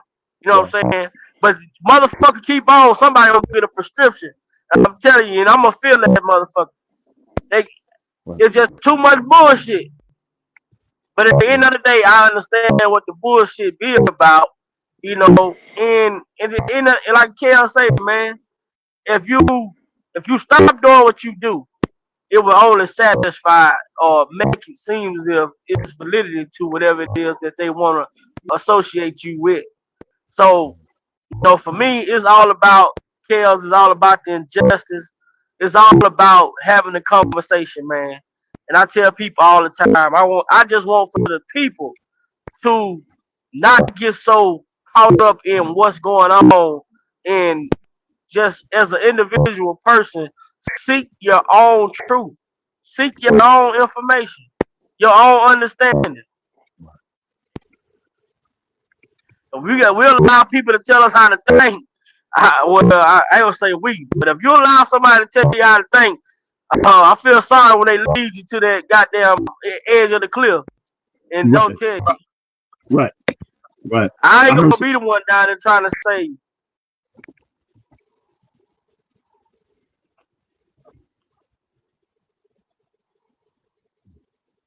Nephew passing through those dead zone points. Yeah. Skylife in the building. Hey What's y'all. good, Skylight? How y'all doing? What's up, sis? How are you? What's up, dear? Good. How about you? I'm maintaining. You doing more than always so. You doing more than maintaining. What's on your heart? Talk to us. Look, I'm trying to see what's going on with Kels. What this? I see it say the New York appeal. Oh yeah, Yeah. we're gonna Yeah. break it down tonight. We gonna do another live tonight. You know, the Okay. paperwork dropped though on Justice for R. Kelly. All the new paperwork dropped for the oral argument. Okay. Um, Okay. a view from Tracy Point. Yeah. She did she reading on all she doing a breakdown of it. So she doing it in segments other than making it one long video. So they like Right. 10-minute videos. So and it's like each individual part. But Jennifer she brung up about the 6 jurors that was watched surviving R. Kelly and the Uh-huh. other 2 who had heard about the cases in the past. She brung up the 7 uncharged acts, the bad act witnesses. She brung up about the with Jennifer, not Jennifer, with Azrael, and she brung up the ineffective counsel, and she brung up the situation with Nicole and Azrael. You know that shit too. That's in there. Wait, what She happened put with Nicole and Azriel? What you mean? it's a conflict of interest, I guess, with Oh yeah. The attorney. Okay. Okay. yeah, Right. yeah. So it's a lot of shit in it. Yeah, Yes, it's a go, lot of stuff in it. Bonjean. Okay. Oh yeah. So tonight when I make it home, I'm gonna play the videos from Tracy. But she reading the document, so I'm gonna share her audio and Okay. hopefully I send her a little something. She don't strike me down, you know what I'm saying? But Right. but yeah, but it's some good stuff, man. It's some good stuff. A lot of Okay. man, look who popped up in the goddamn chat, man. Who Hey, that? you know what? I'm gonna see. Can I get my hands on the paperwork? That way you could just have it and read it yourself. I'm gonna see. Okay. It's on Justice for RK. No, I'm talking about getting it ourselves. Yeah. Yeah, where you can have it. Like somebody Right. strike your channel, we gonna see if I can get a hold of it. You said Yeah, somebody. but I'm coming through Chicago right now. I met Unc last time on my way to Minnesota. Me and Unc went and had lunch. He Nice. Yeah. took me to Hey, Skyline. I took him to get some fish. He just fell in love with it. Wait, you said get some fish? Yeah, I took nephew came up a couple weeks ago and he surprised me. He gave me a call and I'm like, in my preparation mode for work. So I'm like, this kind of unusual. Nephew called me around this time. So I'm not thinking nothing of it. I'm like, cool. I let nephew. He's like, what up, uncle? Who he said, man, what you doing? I'm like, man, I'm in your city. I think he just, fast too. So, I'm at such and such and such. I'm like, you where? I'm like, nephew, do this. All right, go here. When you get off right here, do this. Got it all the way. He rolled down on my block. Phenomenal. I was Where on y'all go eat at? I took him to Tony Sharks over there on Cottage Oh, Road. Sharks. Okay. Yeah, he got some fish and fell in love with the place. You know Oh what I mean? yeah. Yeah, man, I was on had my so much shit on the menu, man. It's ridiculous, bro. he didn't know what to do. He didn't know. So Skyline, I gave him a menu so he'll be able to look at it and get acquainted with everything. And I said, man, I'm Hey, with you. So I'm low key probably finna put the address in and go there. Go back over. Is this some way he can go by himself? Wait, what street you say it was on? that's Tony Sharks just right there on 81st and Cottage. Oh yeah, you okay now? You can go, but just Yeah. pay attention. Okay. Yeah. I told him. Yeah, right next to the auto zone, right there. And Yeah, the tie. you can Yeah, the go. tie across the street. Yeah, right there. So, because I stay right on 76 in Champlain. So. Okay, yeah, you right there. Okay, yeah, you can go. Just pay attention. Yeah. So. Don't be, you know what I'm saying? Don't let nobody walk up on you. Right. Ask you, Right. got a cigarette? I ain't got no chain. I don't smoke. Yeah. But it look like he got it. Look like he got a gun on you. Yeah. Right. It's loaded. It's loaded. One in the head. I swear to God, that's how you. Cause you. That's the whole thing. Don't even look like you a foreigner. Act like you from there. You walking to get you some. He did. We walked out. That's how we moved. That's how we was moving. Yeah. That's how we was moving. I was in uniform, so you know what I mean. Yeah, he was all right. Yeah, I was watching around. Yeah, but Yeah, my not mind too was on my long way there. to work. Yeah. We couldn't really break bread, like really kick it like we wanted to, but we got a chance to, meet up. So it was awesome, Skyline. It was awesome. I was on 10 all that day when I got to work. Yeah, we gonna make it. We gonna set it up with the solid individuals, because I know Sir Miguel said he either came up or was coming. J Rock, if y'all come, but the people who we know is solid and not gonna have no riff raff, I do Right. want to meet y'all. You know what I'm Oh, saying? okay. You too, Muse. I want to meet you too. I want to meet y'all. Like, we got to be careful, because Of hey, course. it's all type. No, hey, everybody. I ain't accessible to everybody. Right. Nah, you know what I'm saying? Right. Shit. Y'all be hearing about Big Fire on the news and knock the motherfucking supporter out. I swear to I'm telling God. you, motherfucker trying to check you. What the fuck are you gonna check me by being on somebody's page? You Hey, goddamn. hey, it's kind of like then Big Vac called DV, and talked it up in the drink. He said, "Man, where y'all at, man?" I told him where you went. He said, "Oh, okay. I'm over here on such. I'm like, "Oh man, okay, y'all know exactly where you at." I said, "Well, man, my mind is that I'm on my way to work, so I'm me and nephew trying to break bread right quick, so we can't really, get down. Yeah. But I just took him to get something to eat. Man, I'm gonna escort him back, and then I said, nephew, you follow me onto the E-way. Boom." And I texted and said, "All right." He said, "No, I'm good. I just need you to get me to the expressway. I'm good from here. I got my stuff set up." I said, "All right, nephew, I just wanted to make sure." He said, "You good? Go on to work. You good?" And so we just boom, took him on the Kenny. We was gone. So it was phenomenal, So man. yeah, It was phenomenal. Man, progress, man. Come on the panel, man. What's up, Scott? What you say now? Now I'm saying we got to get you to the expressway, because you'll be surprised something will happen at the light at the back at the corner. Yeah, Oh yeah, yeah. Oh, yeah. hey, I'm gonna tell you. Look, I ran Uncle going through. I say, damn. I say, how all the goddamn crime happened in Chicago? This motherfucker got it got 3 stop signs on one block. Yes. Right, right, right, What the fuck? That right. motherfucker, you got about 20 stop signs from. I say, shit. Oh, man, I'm trying to keep up with you, man. Shit, Right, I gotta run all these motherfuckers. Yeah, it's right, a trap. You got to know when to run them and when to right, stop at. right. Yeah, I was watching them in my rear view. I watched my rear view slow down, right? Make sure. Yep. Yeah. Yeah. You do a Man, California stop. You know what I'm saying? You kind of yeah, roll through, a little roll Right. through. yeah. Yeah.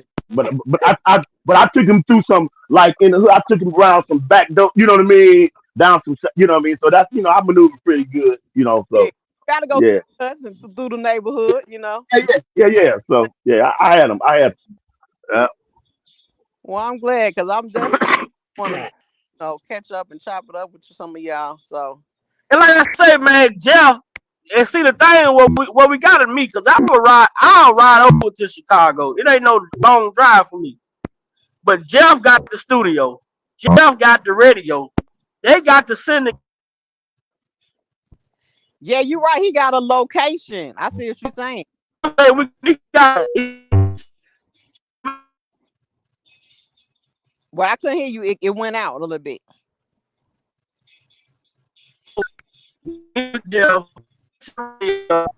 and we can talk about this stuff we talk about, kick it and make it happen. So I guess we gotta get in touch with Jeff and see who all, the people that we gonna deal with. Cause, and no shot at the supporters, but this is something that we just wanna, for the people that do the commentary to come together and we will Right. have like they do the Kingpin and Crux show. Jeff gave Right. us the green light. He say anytime. Okay. Right. So we just gotta put that together. Nothing against the supporters, and I meet some of the supporters too. It just got to be some of y'all that I know. Like, I ain't about to just be, you know what I'm saying? Because I see it's some of y'all I see in my chat, but I don't know who you are really behind. Right. What's good? What's good with it, everybody? Yeah, hey, what's going on? Sky, what's going on, baby? I'm hanging in there. What you been doing? Man, I'm hanging on. Today I'm on the grill though. I just come up here to mess with y'all for a minute because you was up here, so Okay, you I know. see you got a new icon. I can't see what. Yeah, you see me with that cigar, baby. You Yeah, got a new icon. I can't see what. Yeah, you see me with that cigar, baby. Okay, I see you got a new icon. I can't see what Oh, it's a six. Hey, What Starlight, you get, DV? he little JoJo now. Hey, look. Hey, look, Sky, I'm doing my thing, baby. Check me out. I'm doing my thing. I'm on the grill today, though. I'm just chilling. Okay. Yeah, I'm just chilling on the grill. They got me going up, downstairs, all around. What You you put? know. What you putting up there? We got some steaks and chicken. What we No, eating? I ain't. No, you know what? I got real tips. I Okay. just got chicken. I just got chicken, like chicken leg quarters and real tips and stuff. I didn't really make a whole lot. You know, I ain't had nobody coming through, so I was Yeah, like, you know. I got you. Then I got the greens going in there. You feel me? Oh Okay. yeah, that Hey, looks good. That's hey, Uncle Muse. That's enough for you. Oh shit! I see. You know a little something, something. Okay. Yeah, you got some beans Thank you going so Hey, much. you still over off Ash, man? over that way. Yeah, I'm over that way. Right. Yeah. Oh, Yeah. I might pull up on you, man. Big Yeah, yeah, yeah, yeah, like, yeah. You can. make Yeah, sure you they can. coming in. Look out for them. Oh man, I got to look out for my guy. Bye, man. I Yeah, can't let nothing ever happen to Bye. yeah. Yeah, man. I don't have to. I don't want to. Hey, look, I don't want to have to not be able to return to YouTube. I You swear to feel me? God. Shit, I'm gonna tell you Hey, like that. I'm gonna tell you one thing. Hey, DV. Uh huh. Hey, DV, What I'm up? gonna tell you one thing, man. If something happened to Vi in Chicago, you gonna see the souls. You gonna see the souls come out from everywhere. I know, right? I Man, know that's we right, ain't seen mad black souls in years, goddamn it. But that's man. my dad a soul. Okay. Oh yeah, yeah, man. Hey, it's a lot of them still living. I ain't even know that.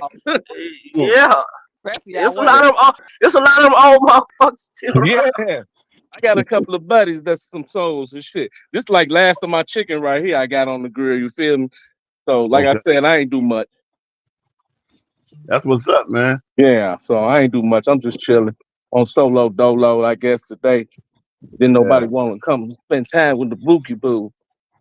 All right, you could just eat alone. That's okay. I'm hey, more for me. I eat leftovers. Shit, I'm black. Yeah, that's I'm right. black. Yeah. Don't Right. matter, don't matter to me, Jack. Yeah. Hey, ladies and gentlemen, I'm gonna step out. I'm gonna finish up some work. I'll see y'all later on tonight. Again, Big Okay. Vibe, All right, so Okay. Brother All Mule, right, Sir Miguel. Okay. Skylight, tell DB Wild, Jeff, J Rock. Oh, Blessings for to sure. y'all. Keep doing what you do. And at the end of the day, like they say, we all we got. that's Yes, right. sir. Yes, sir. Thanks. Yeah.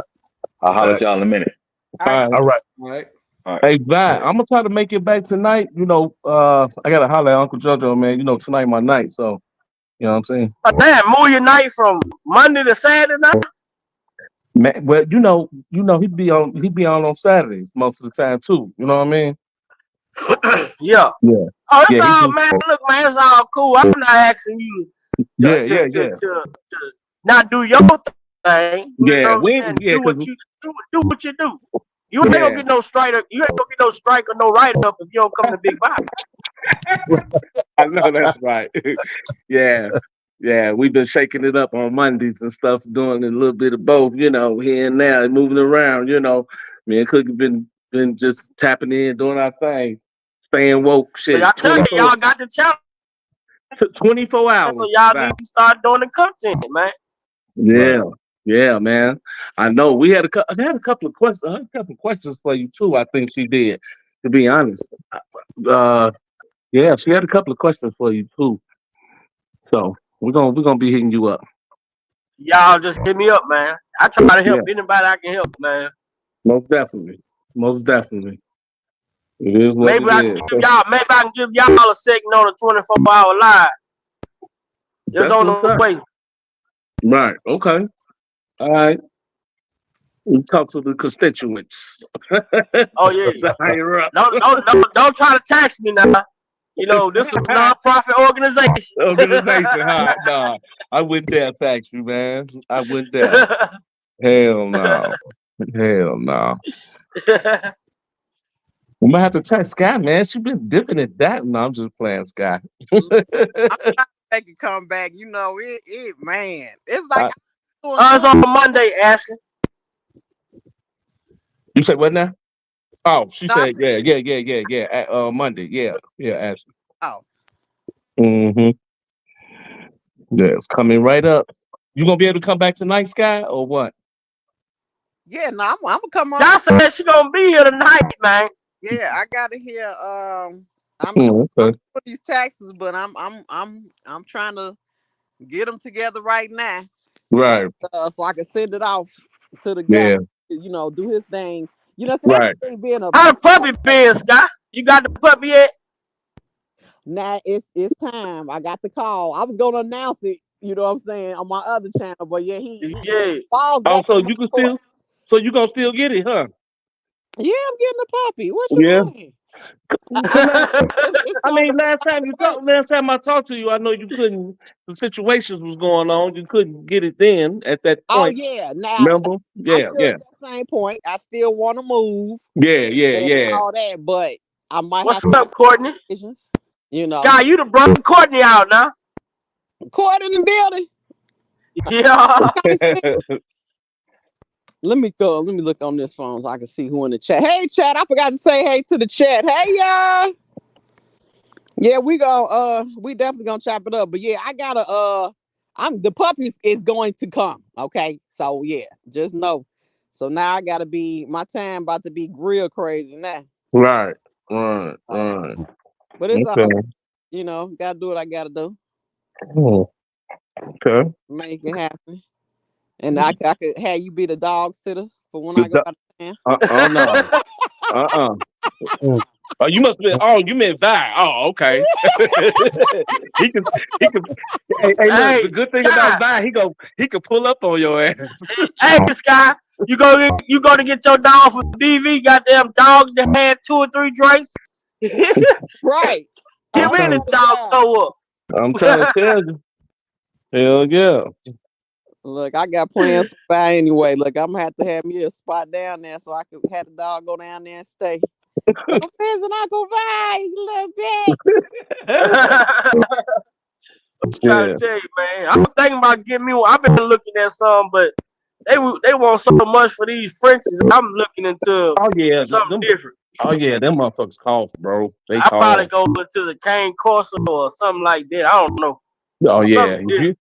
You got to be careful with them cane corsos. I got a buddy, man. He got one with the motherfucking the paw, man, like the size of my whole goddamn kneecap. Okay, that motherfucker is big. You heard me? I mean, most dogs is bigger than me anyway. Sky, ain't that right? How tall are you? You say you fast? 5'4". 5'4". Yeah, you can't. Hey, he 5'4" from the floor. That's right. 5'4" on from the the floor. floor. And them cane corsos, them motherfuckers will take over your those are whole house. Those really big. Yeah, they are. Yeah, they big. Cane corsos, they yeah. Hell yeah. I was looking at some crazy ass dogs, man. I'm like, man, I don't know, bro. But you know what's bigger I than think the I cane might end up corso? with a goddamn poodle, man. Yeah, I might end up with a poodle. You know what's bigger than the cane corso? Them pressers. The Canaries. canaries, yeah. Yeah, buddy. You know what? My ex had bred, I guess, both of them together, and they was like half presser and half cane corso. Really? Uh-huh. I wouldn't even fuck that up like that. Who did something, man? For real? I mean, they in the same family. Was it still big though? Like, I mean, from the pictures, they look big. I ain't never go see them. They are in the same family. I just know. I don't fool with them. Scott say I look from a distance. She say send me. No man, bless it, man. Hey, bless it, man. When you drop, bless it. I need a puppy, man. I need a deal, man. Oh, bless it. Got you some drop, bless it. He said he got a cane corso.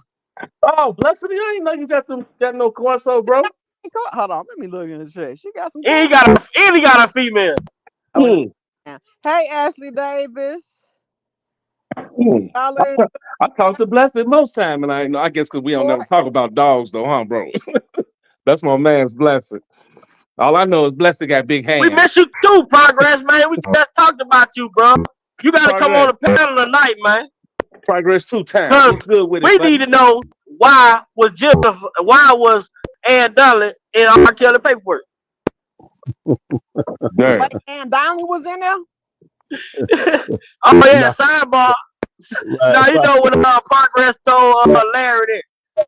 I need to know why you was in R.kelly paperwork. They tell progress. Not right now, progress. This ain't the time for it. No, Right. Larry. I need to know why you was in R. Kelly paperwork, dude. Damn. Hey, you've been watching. But that's You've been watching everything. Those guys. Been a lot going I've been on. no, I'm you know what? I ain't gonna Hmm. lie, I'm out of touch, but I always Okay. into Dana channel because Dana always covering everything. And then I've been trying to catch Dennis Byron. I've been watching his channel. Okay. Then You watching the Fannie Willis? yes. Okay. I'm Okay. so into that right there Okay. that's been capturing me, that Fannie Willis thing. Because I'm just Right. it's just at the same time, and it's funny because the understanding that the judge came back with, I agree with. I said that before. It's about ethics and it's about the appearance of doing wrong. Like why Hmm. never really did anything what we see that broke policy, but you have to understand when you in the corporate business world, it has to be ethical. Right. So that's what she Yeah. that's just a known rule. When you Right. In you any don't job. date In any somebody. job. Any job.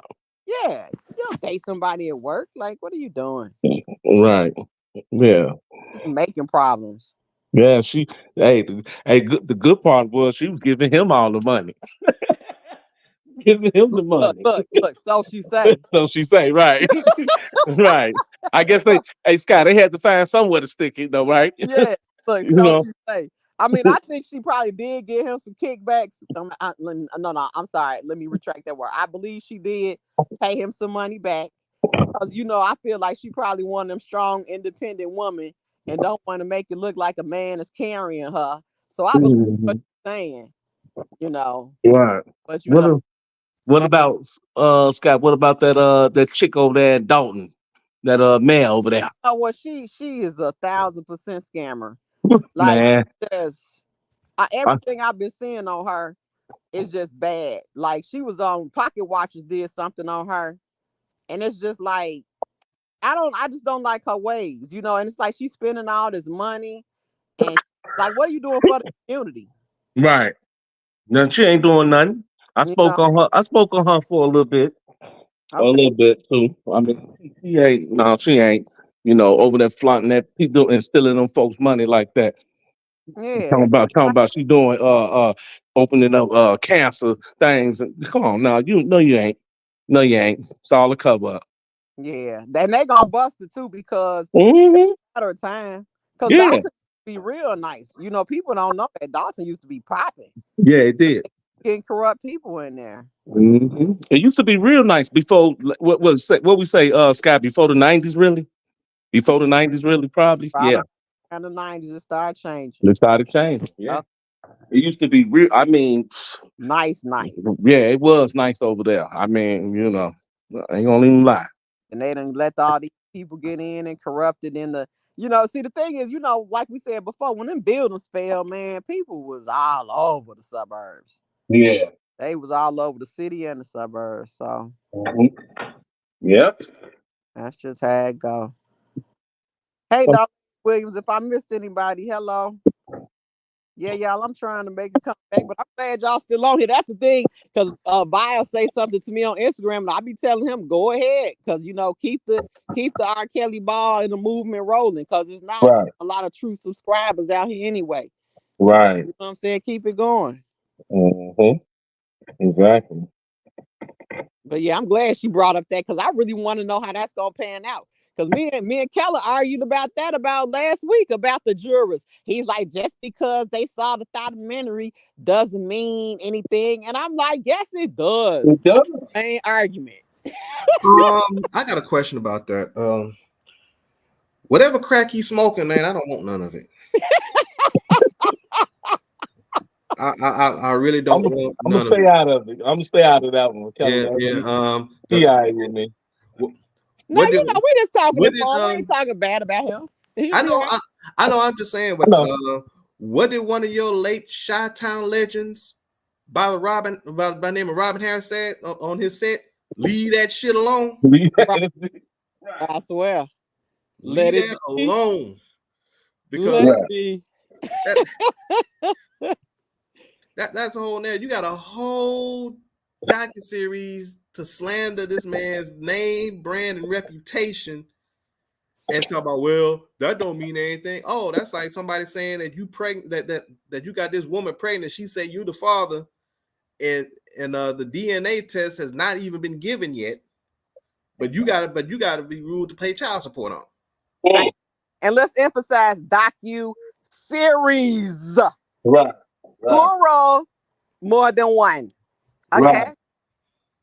And they don't, that's what I'm saying. It's like, come on now. Like, if it was one episode, I might give you that. Right. Right.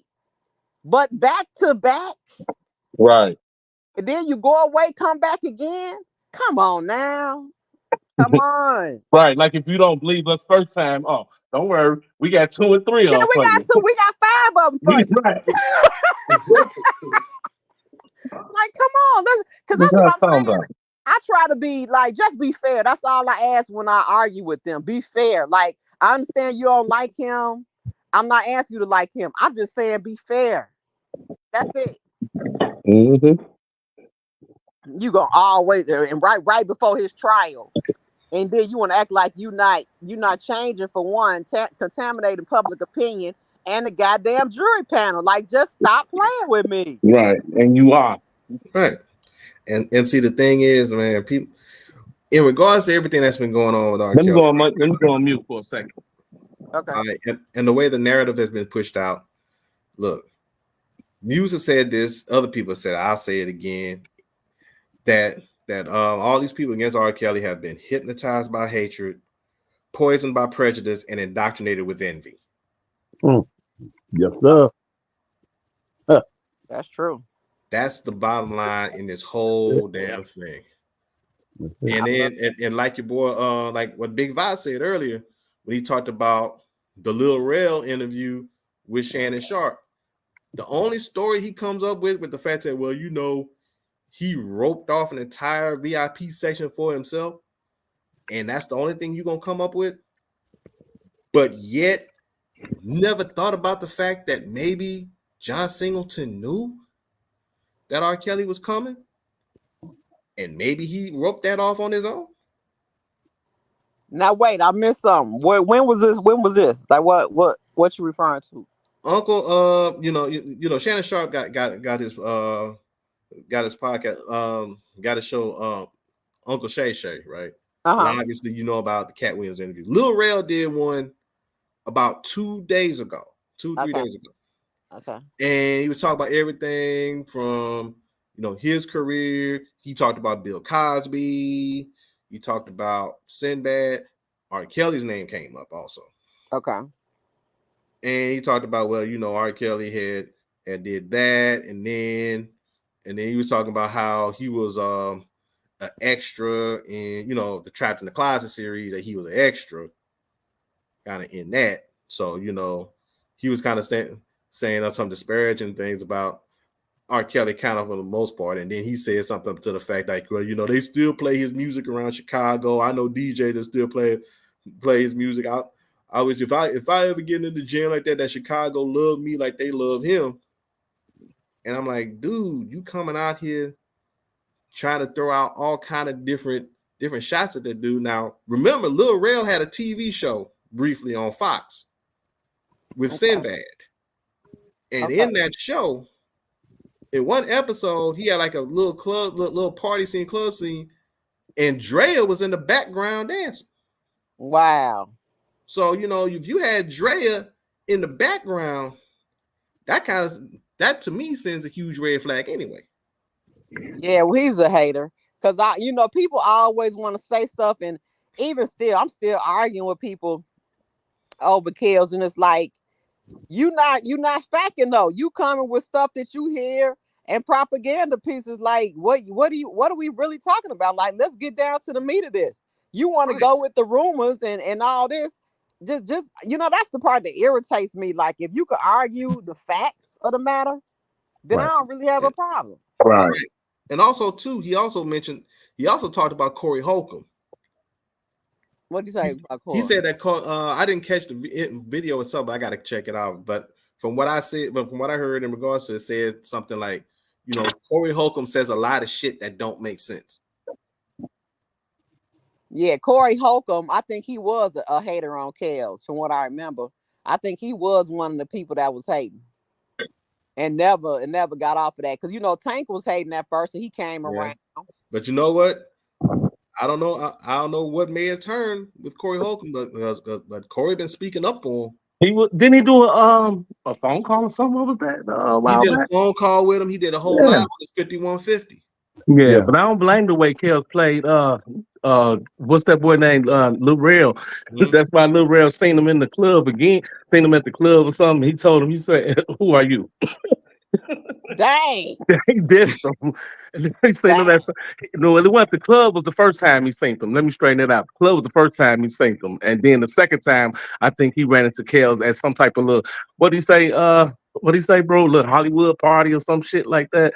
Or whatever. And then I think John Singleton had a birthday party or something. Okay.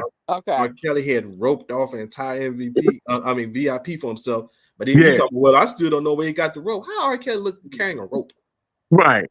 Yeah. Yeah, he had to throw that in. A lot of people, you got to understand, Kels is big news. So when that thing first hit, that's how you knew who was real and who was fake. The real people said, hold on, let me get more information. They just didn't run with the story. You see what I'm saying? So now you got people like Corey Holcomb, and you got people like, what's that other comedian name? Guy with the dreads. He from Chicago too? No. God dog it. Why I can't think of it? He younger? About Kels' age. He's one of the popular ones. Why I can't think of it? He'd be all in the movies and stuff. What is this fool name? I'm looking at him. Doggone it. Oh, you talking about DL. DL, there you go. See, you was with me. Just say, help me out. DL. I'm thinking about it so hard, though. I like DL usually, but and now you got to come back, and then now you straddling the fence. Like, well, hold on, I still don't. But this is, so that's what I'm saying. It's like, don't run with a story. Give it time to grow. But see, when you a natural born hater, you just take, oh yeah, he did this and he did that. Just be fair once again. And some of the same ones they was crazy as hell about Kels. You know that? Yep. Let me say this. I don't know. Corey did speak out, but he spoke out for him on his 5150, and he's still speaking out for him now.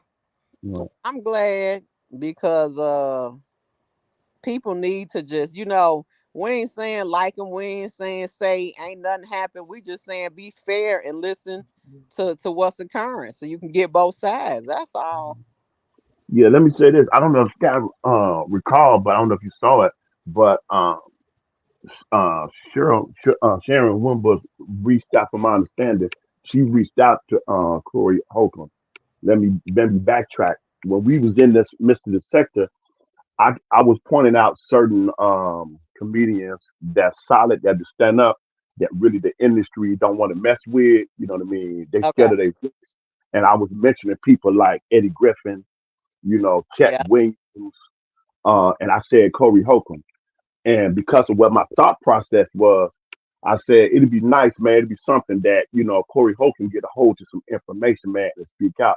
Because from what I observed, Corey Holcomb somewhat is not really tied to the industry. In other words, he ain't got them executives on the other side walking them through the hood. You know what I'm saying? Right. He's an outcast kind of. Yep. He right. So that's what my thought process was. A lot of people want to get it, and sure enough, they come around. I understand Sharon Wimbush had reached out to him. Now, whatever you had mentioned about, I haven't really heard Corey Holcomb say anything negative prior to this, so I'm not even aware of any of that. But what I do know, Kels and Corey used to hoop, back in the day. They from Chi-Town. So he mentioned that. So he called in to Corey's show, and then the next time he called in, Kels had recalled it. He said, yeah. He said, man. He said, so Corey's like, man, so you remember that? Kel's like, man, bro, that was like 20-some years. He said, man, I remember that, they chopped it up. And it was like the release of like, yeah, you know what I'm saying? Yeah, as Corey was talking to him and chopping it up with him. And after that, Corey went on a spiel on his 5150 show and really didn't dive into it specifically because of the, of course, and all of that. But he went hard and said, this stuff ain't what y'all think it is. And he talked about, Aaliyah's mom as far as maybe been some, relation or whatever. He didn't dive into it. He didn't get all vulgar with anything. He Yeah, just touched and kept it moving. You know what I mean? yeah, And really was pointing out some stuff and laying out some stuff only the way Corey can do it. right. And after he did that, that kind of went viral Yeah, because of people how to get out with Corey start to raise their head up and yeah. say, "Damn, let me look into this." Who No, was like way on the other side of the fence? I yield back to you, Scott. Like you got what I'm saying? no, because I'm just saying, because you're right. Because also you got to look at Corey is viewed as a true masculine man. So when Right, you got him speaking, it's right, it's another emphasis put on it. Yeah, yes, and yeah, one of the things that Corey said was Kels, I'm glad you alive. They killed Michael. They right, killed Oh, they this- killed Prince. We killed right, Whitney. right. He You said so said, you and Mariah Carey got catalogs that's worth something, yeah, yes, and they want it. yep. That's yeah. it. That's it. Like Right. the last of the Mohicans. The last of the Mohicans. You And you know know they. what? Let me add this in, because you know what? When Kel say stuff like that, I believe it's genuine, for real. Like he really remember those times. You Of know what I'm course. saying? Because outside of the fact of everybody coming at him, that's all he remember. Right, right, right. You know what I Now, mean? I think it's when you got all this stuff here, and you see a lot of things. Skylar can probably walk us through this. When you come from the dirt, man, from the garbage, man, and was never thought to amount to nothing, and you have challenges, dyslexia, these type of things, and you exceed defy the odds, Yep. and you sustain and be relevant in your artistry throughout your career. And even when you have to sit down for a minute, the industry is crippled without your presence. No Yep. disrespect to no artist.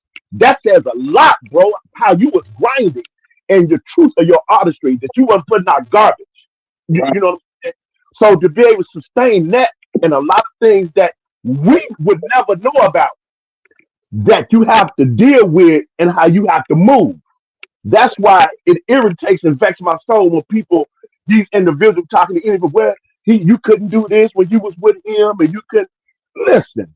If I'm living this particular lifestyle, y'all might think I'm not be academically astute, but when it comes to this hood, when it comes to these streets and how to move around in these boundaries, hey, I got a PhD out here.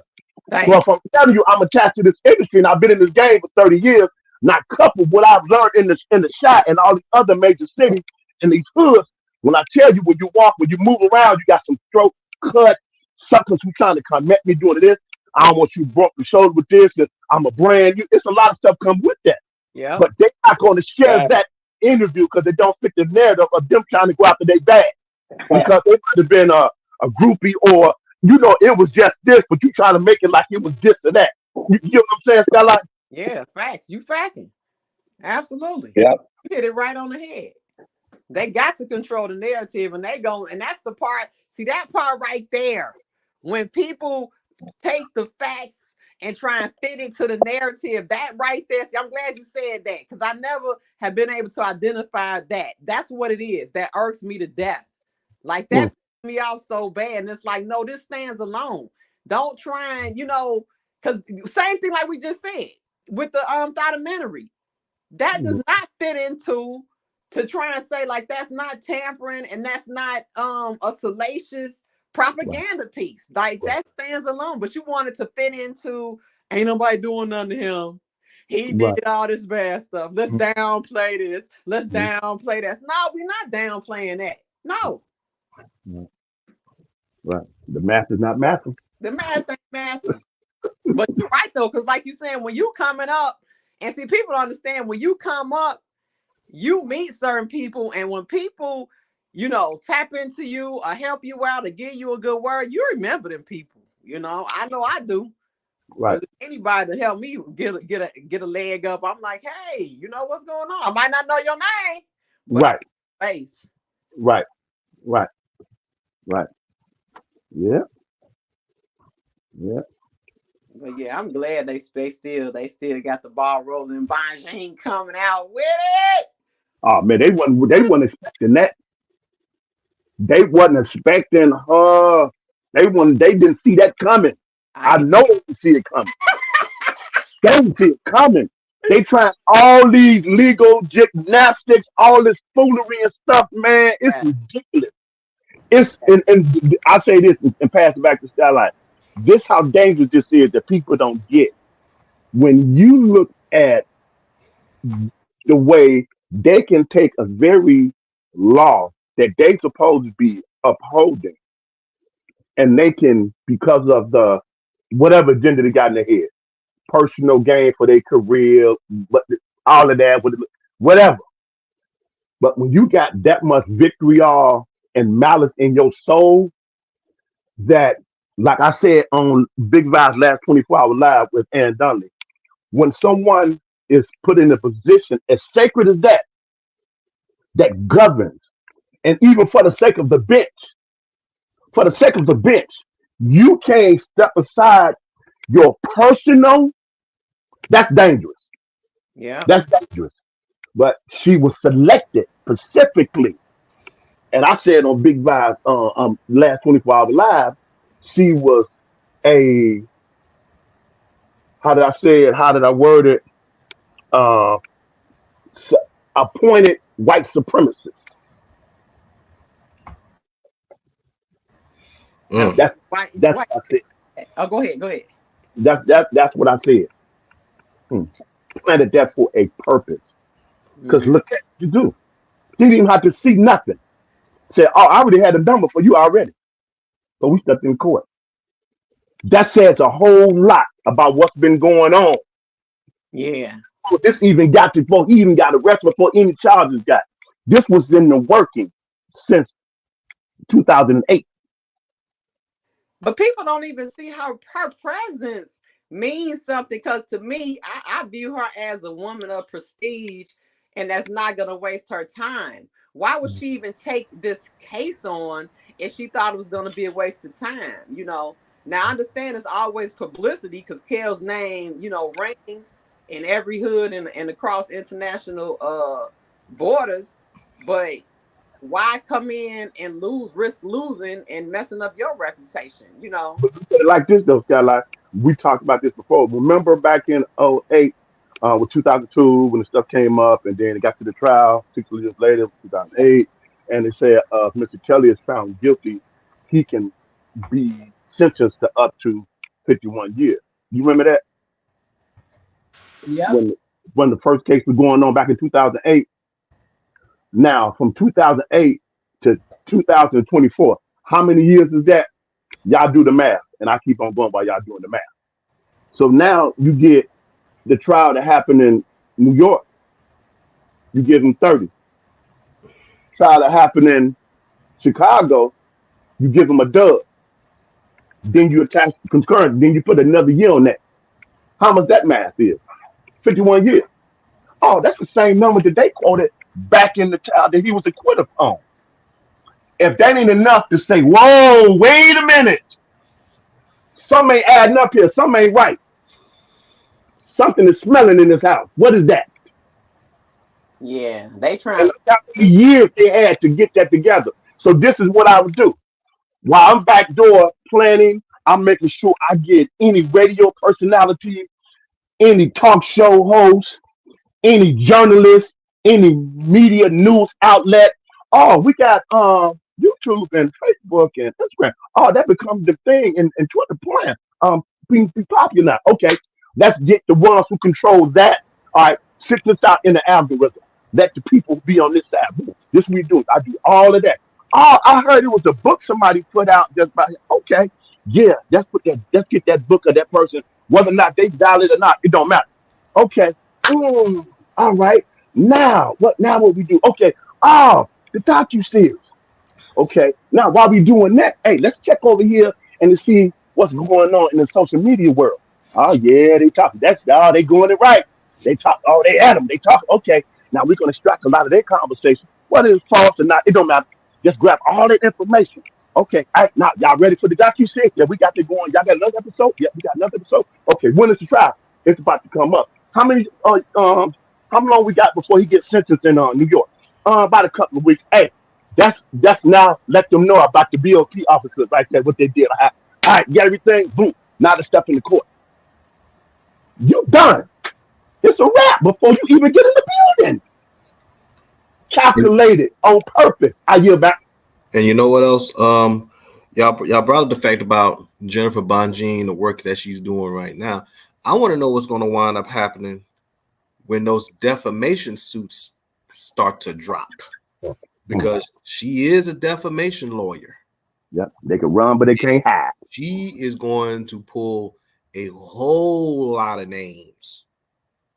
They forgot about that, though, Jay. Right? They forgot she was a defamation lawyer. They forgot about that. So with Jennifer Bonjean, this is just the first wave of what Jennifer Bonjean is got coming. This is just the first wave. Mm-hmm. That defamation come down. Not everybody, but the old saying, you throw rocks and hide your hands. Everybody gonna try to hide their hands. Oh, I didn't say nothing. I didn't do anything. Everybody gonna all of a sudden they're gonna try to play dumb. But ask yourself this though: when in the history have you ever seen a documentary put out on a defendant before he even go to trial? They don't even know if this man guilty or not guilty. My point exactly. Never ever happened. Change the public opinion and the jury. That's what. I think the last time that happened, that would be 1990. Never. Then you got the judge, the prosecutor's supposed to be objective, but the goddamn judge is doing all the objective.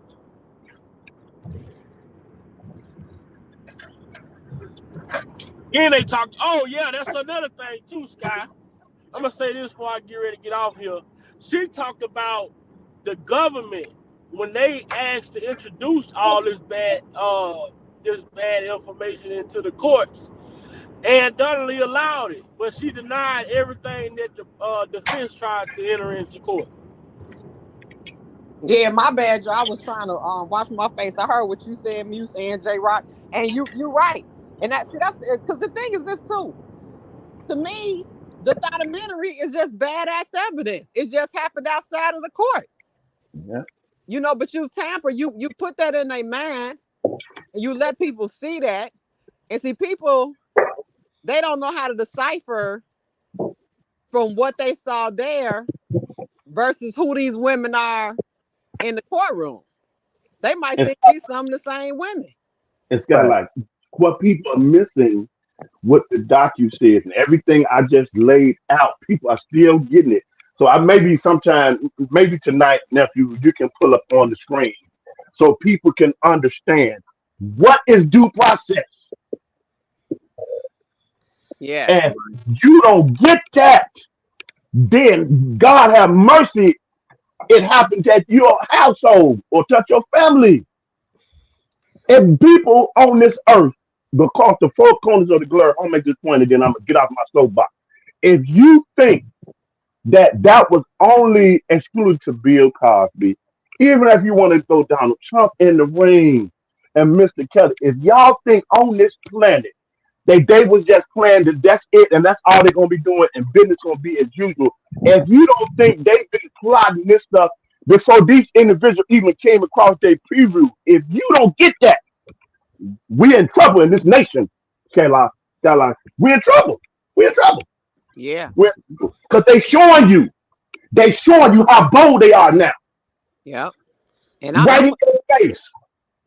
I'm gonna double down on what you said, and because prior to P. Diddy getting in trouble, I put a bet to anybody. You weren't about to do a Lifetime docuseries on him, and I put money down right now. I want to see somebody do one on Beyonce or Jay-Z right now, present day. I want to see it. You know what? Here's the thing about this. When you take a look at Lifetime, you take a look at the documentary, as Skylife so eloquently put it. Yeah, I like that. Yeah. I did catch that. I'm sorry, it's not like I didn't comment, but I did catch that. And I liked that. Yeah. And here's the part about it. You know, the docuseries never would have got traction unless it went to the Breakfast Club to push it. Because remember, Dream Hampton, who was one of the producers behind it, needed to get that documentary on a major platform to push the narrative. Now we all know the Breakfast Club is being deemed as probably arguably the biggest urban radio show in regards to Black America. Now you put that show, you put that documentary on there to push the narrative on it, but then you had to do a backroom deal to make sure that Charlemagne got on there. So that's a one hand washes the other scenario. Then it in place all the time in case they need it. They ain't just to be successful and to be entrepreneur men and all of that. That was put in place for times like this. That's the only way that platform exists. And I'm standing on that. Right. And see, and the strange part about it was when Charlemagne got exposed for his episode with Jessica Reed, Dream Hampton comes out with a tweet saying, I had no idea about this prior to Surviving R. Kelly having them on there, and talking about issues a fake apology, which is BS because I knew about the thing with Jessica Reed way before Surviving R. Kelly anyway. Right. It was already out there. But you needed Charlemagne to push Surviving R. Kelly, your documentary. That's why I say it's a one hand washes the other scenario. Yeah, I like how you just walk that down because, but you know what's funny too? Because I look at how things move. Look at what's happened to them now. Angela Yee caught hell and was no longer aligned with them and went and got her own show. Charlamagne got the heat on him, and then what's the light skinned one? You caught up in a scam. You see what I'm saying? Yep. That's why you do stuff dirty. And I tell people all the time, what you put out is what you get back from this universe. God, like, did you see the interview where she emasculated her husband sitting right next to her about their bedroom encounter? No. And his inability to perform that she was faking all of these years. You talking about emasculating him. Wow. I don't like her. I never liked her. Never. That R. Kelly just put the spice on it. Yeah. Well, we're going to have to save some for later, y'all. Oh, yeah. We done broke it down. No, I got more. Hey, nephew back. I'm like Mr. T in the Rocky movie. I got a lot of more for you. Come on, I got a lot more. Yeah, we got more. Man, look, we done been through this ride for over 5 years. Yes. We got a whole arsenal. Yeah. We got more. Well, they're going to talk about us after the night, though. We're going to be headlining on YouTube after tonight live.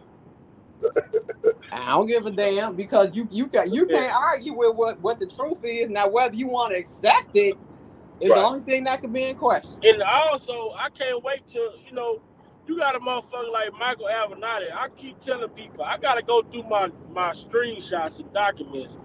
Michael Avenatti told Kim Fox he needed her to guarantee that R. Kelly would never get out in order for his clients to come forward. Yeah. Hey, hold on. All of a sudden, I gotta call. I gotta take a call. I'll be back, y'all. I'll be back. Right.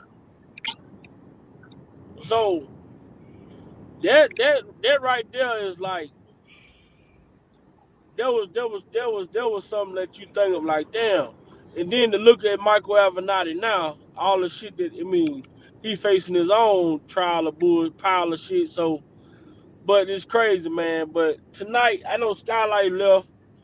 I guess it's something going on right here where I'm at. So, we just gonna prepare for tonight, you guys. Yeah, it's right on the. As soon as I got on the goddamn the Indiana way.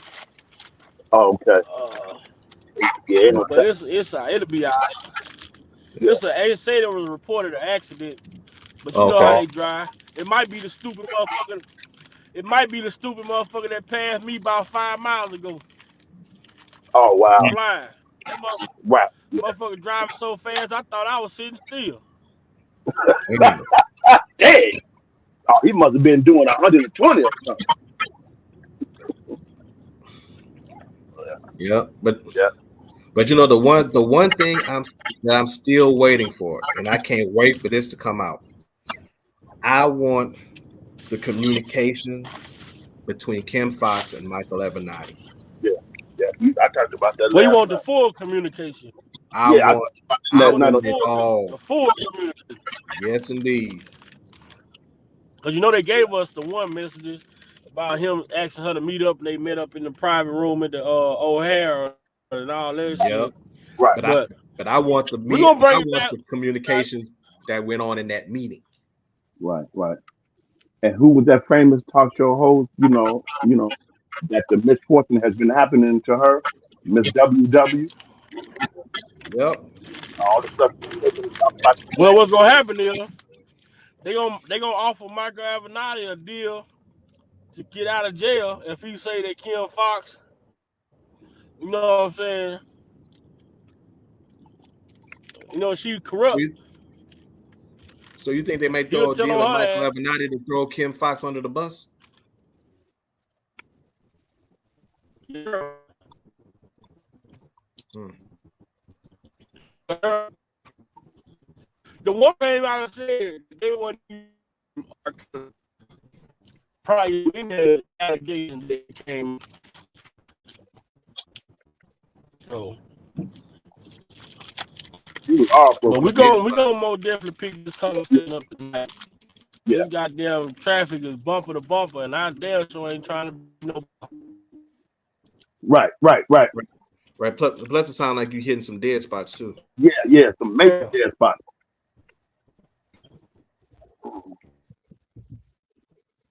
Okay. We just gonna go on year back then. Yep. Yep. We're gonna go on year back, nephew. I'm gonna jump on off and Yeah. everything. So I think he said like around maybe 10:30 Eastern, 9:30 Yeah. Central. We're gonna try to Yeah. be on. So Yeah. I'm looking forward So around that that's time. around the time in Chicago because he said he a year ahead of me.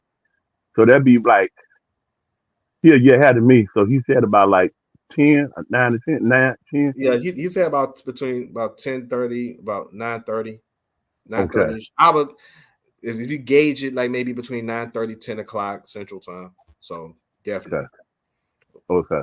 around then. So, but yeah, but when he said that Jeff had the studio, because obviously Jeff, Kingpin Crusher got a studio. If we Right. try to go ahead and try to link up, I gotta try to go up to Chi-Town anyway, because I got family up there anyway. So Okay. Okay. What part? South, east, or west, or north? um I got let's see, I got an aunt that I believe lives in Blue Island. Okay. Okay. All right. That's south And, suburb. South suburb. and I got a couple cousins. I don't know exactly where, Okay. but I gotta track them now and everything. I had a sister who years ago lived up in Chicago. She lived off of South Shore Drive. Okay. Yeah. Yeah. Yeah. That's east. That's east to me. Yeah. So Yeah. and she Okay. was like about just like a mile and a half from Lake Michigan. Okay. Yeah. Yeah. Yep. Yep. Okay. Yeah. Bet them up. That's what's up, man. Sounds good. Okay. Blessings to everybody in the chat. Everybody come on back this evening. We'll be going live. Big Vibe be live. Derek will be doing his thing and he'll be linking up with it. So we'll be able to continue this conversation, man, and listen to the breakdown and a view from Tracy Point. I love that lady J Rock, man. Oh yeah, for sure. As a matter of fact, I'm gonna get ready to go back and I'm gonna check out the video also since he talked about I it. I had think been he checking saw it. out for yeah. So yeah, that's So, what's up. I love her, man. I love her integrity, man. Real talk. yeah. So peace. So peace and much love to everybody in the chat. Definitely gonna be looking forward to seeing y'all later on this evening. Yeah, yeah. Okay. All right, everybody. Blessing everybody. We out of here.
I got a phone call. Sorry about that. But shout out to everybody that came over today. I got a phone call. I see everybody going off the panel. If you like to donate to the channel, man, y'all already know what to do. $ Big Vibe Opinion. If you have any information or anything that you would like for us to go over, talk about while doing the live show, email me at bigvibeopinion88@gmail.com. Until next time, man, see you guys tonight. Shout out to everybody that came through, man. Shout out to everybody that joined the panel. Tonight, man, don't meet me there, beat me there. And we out.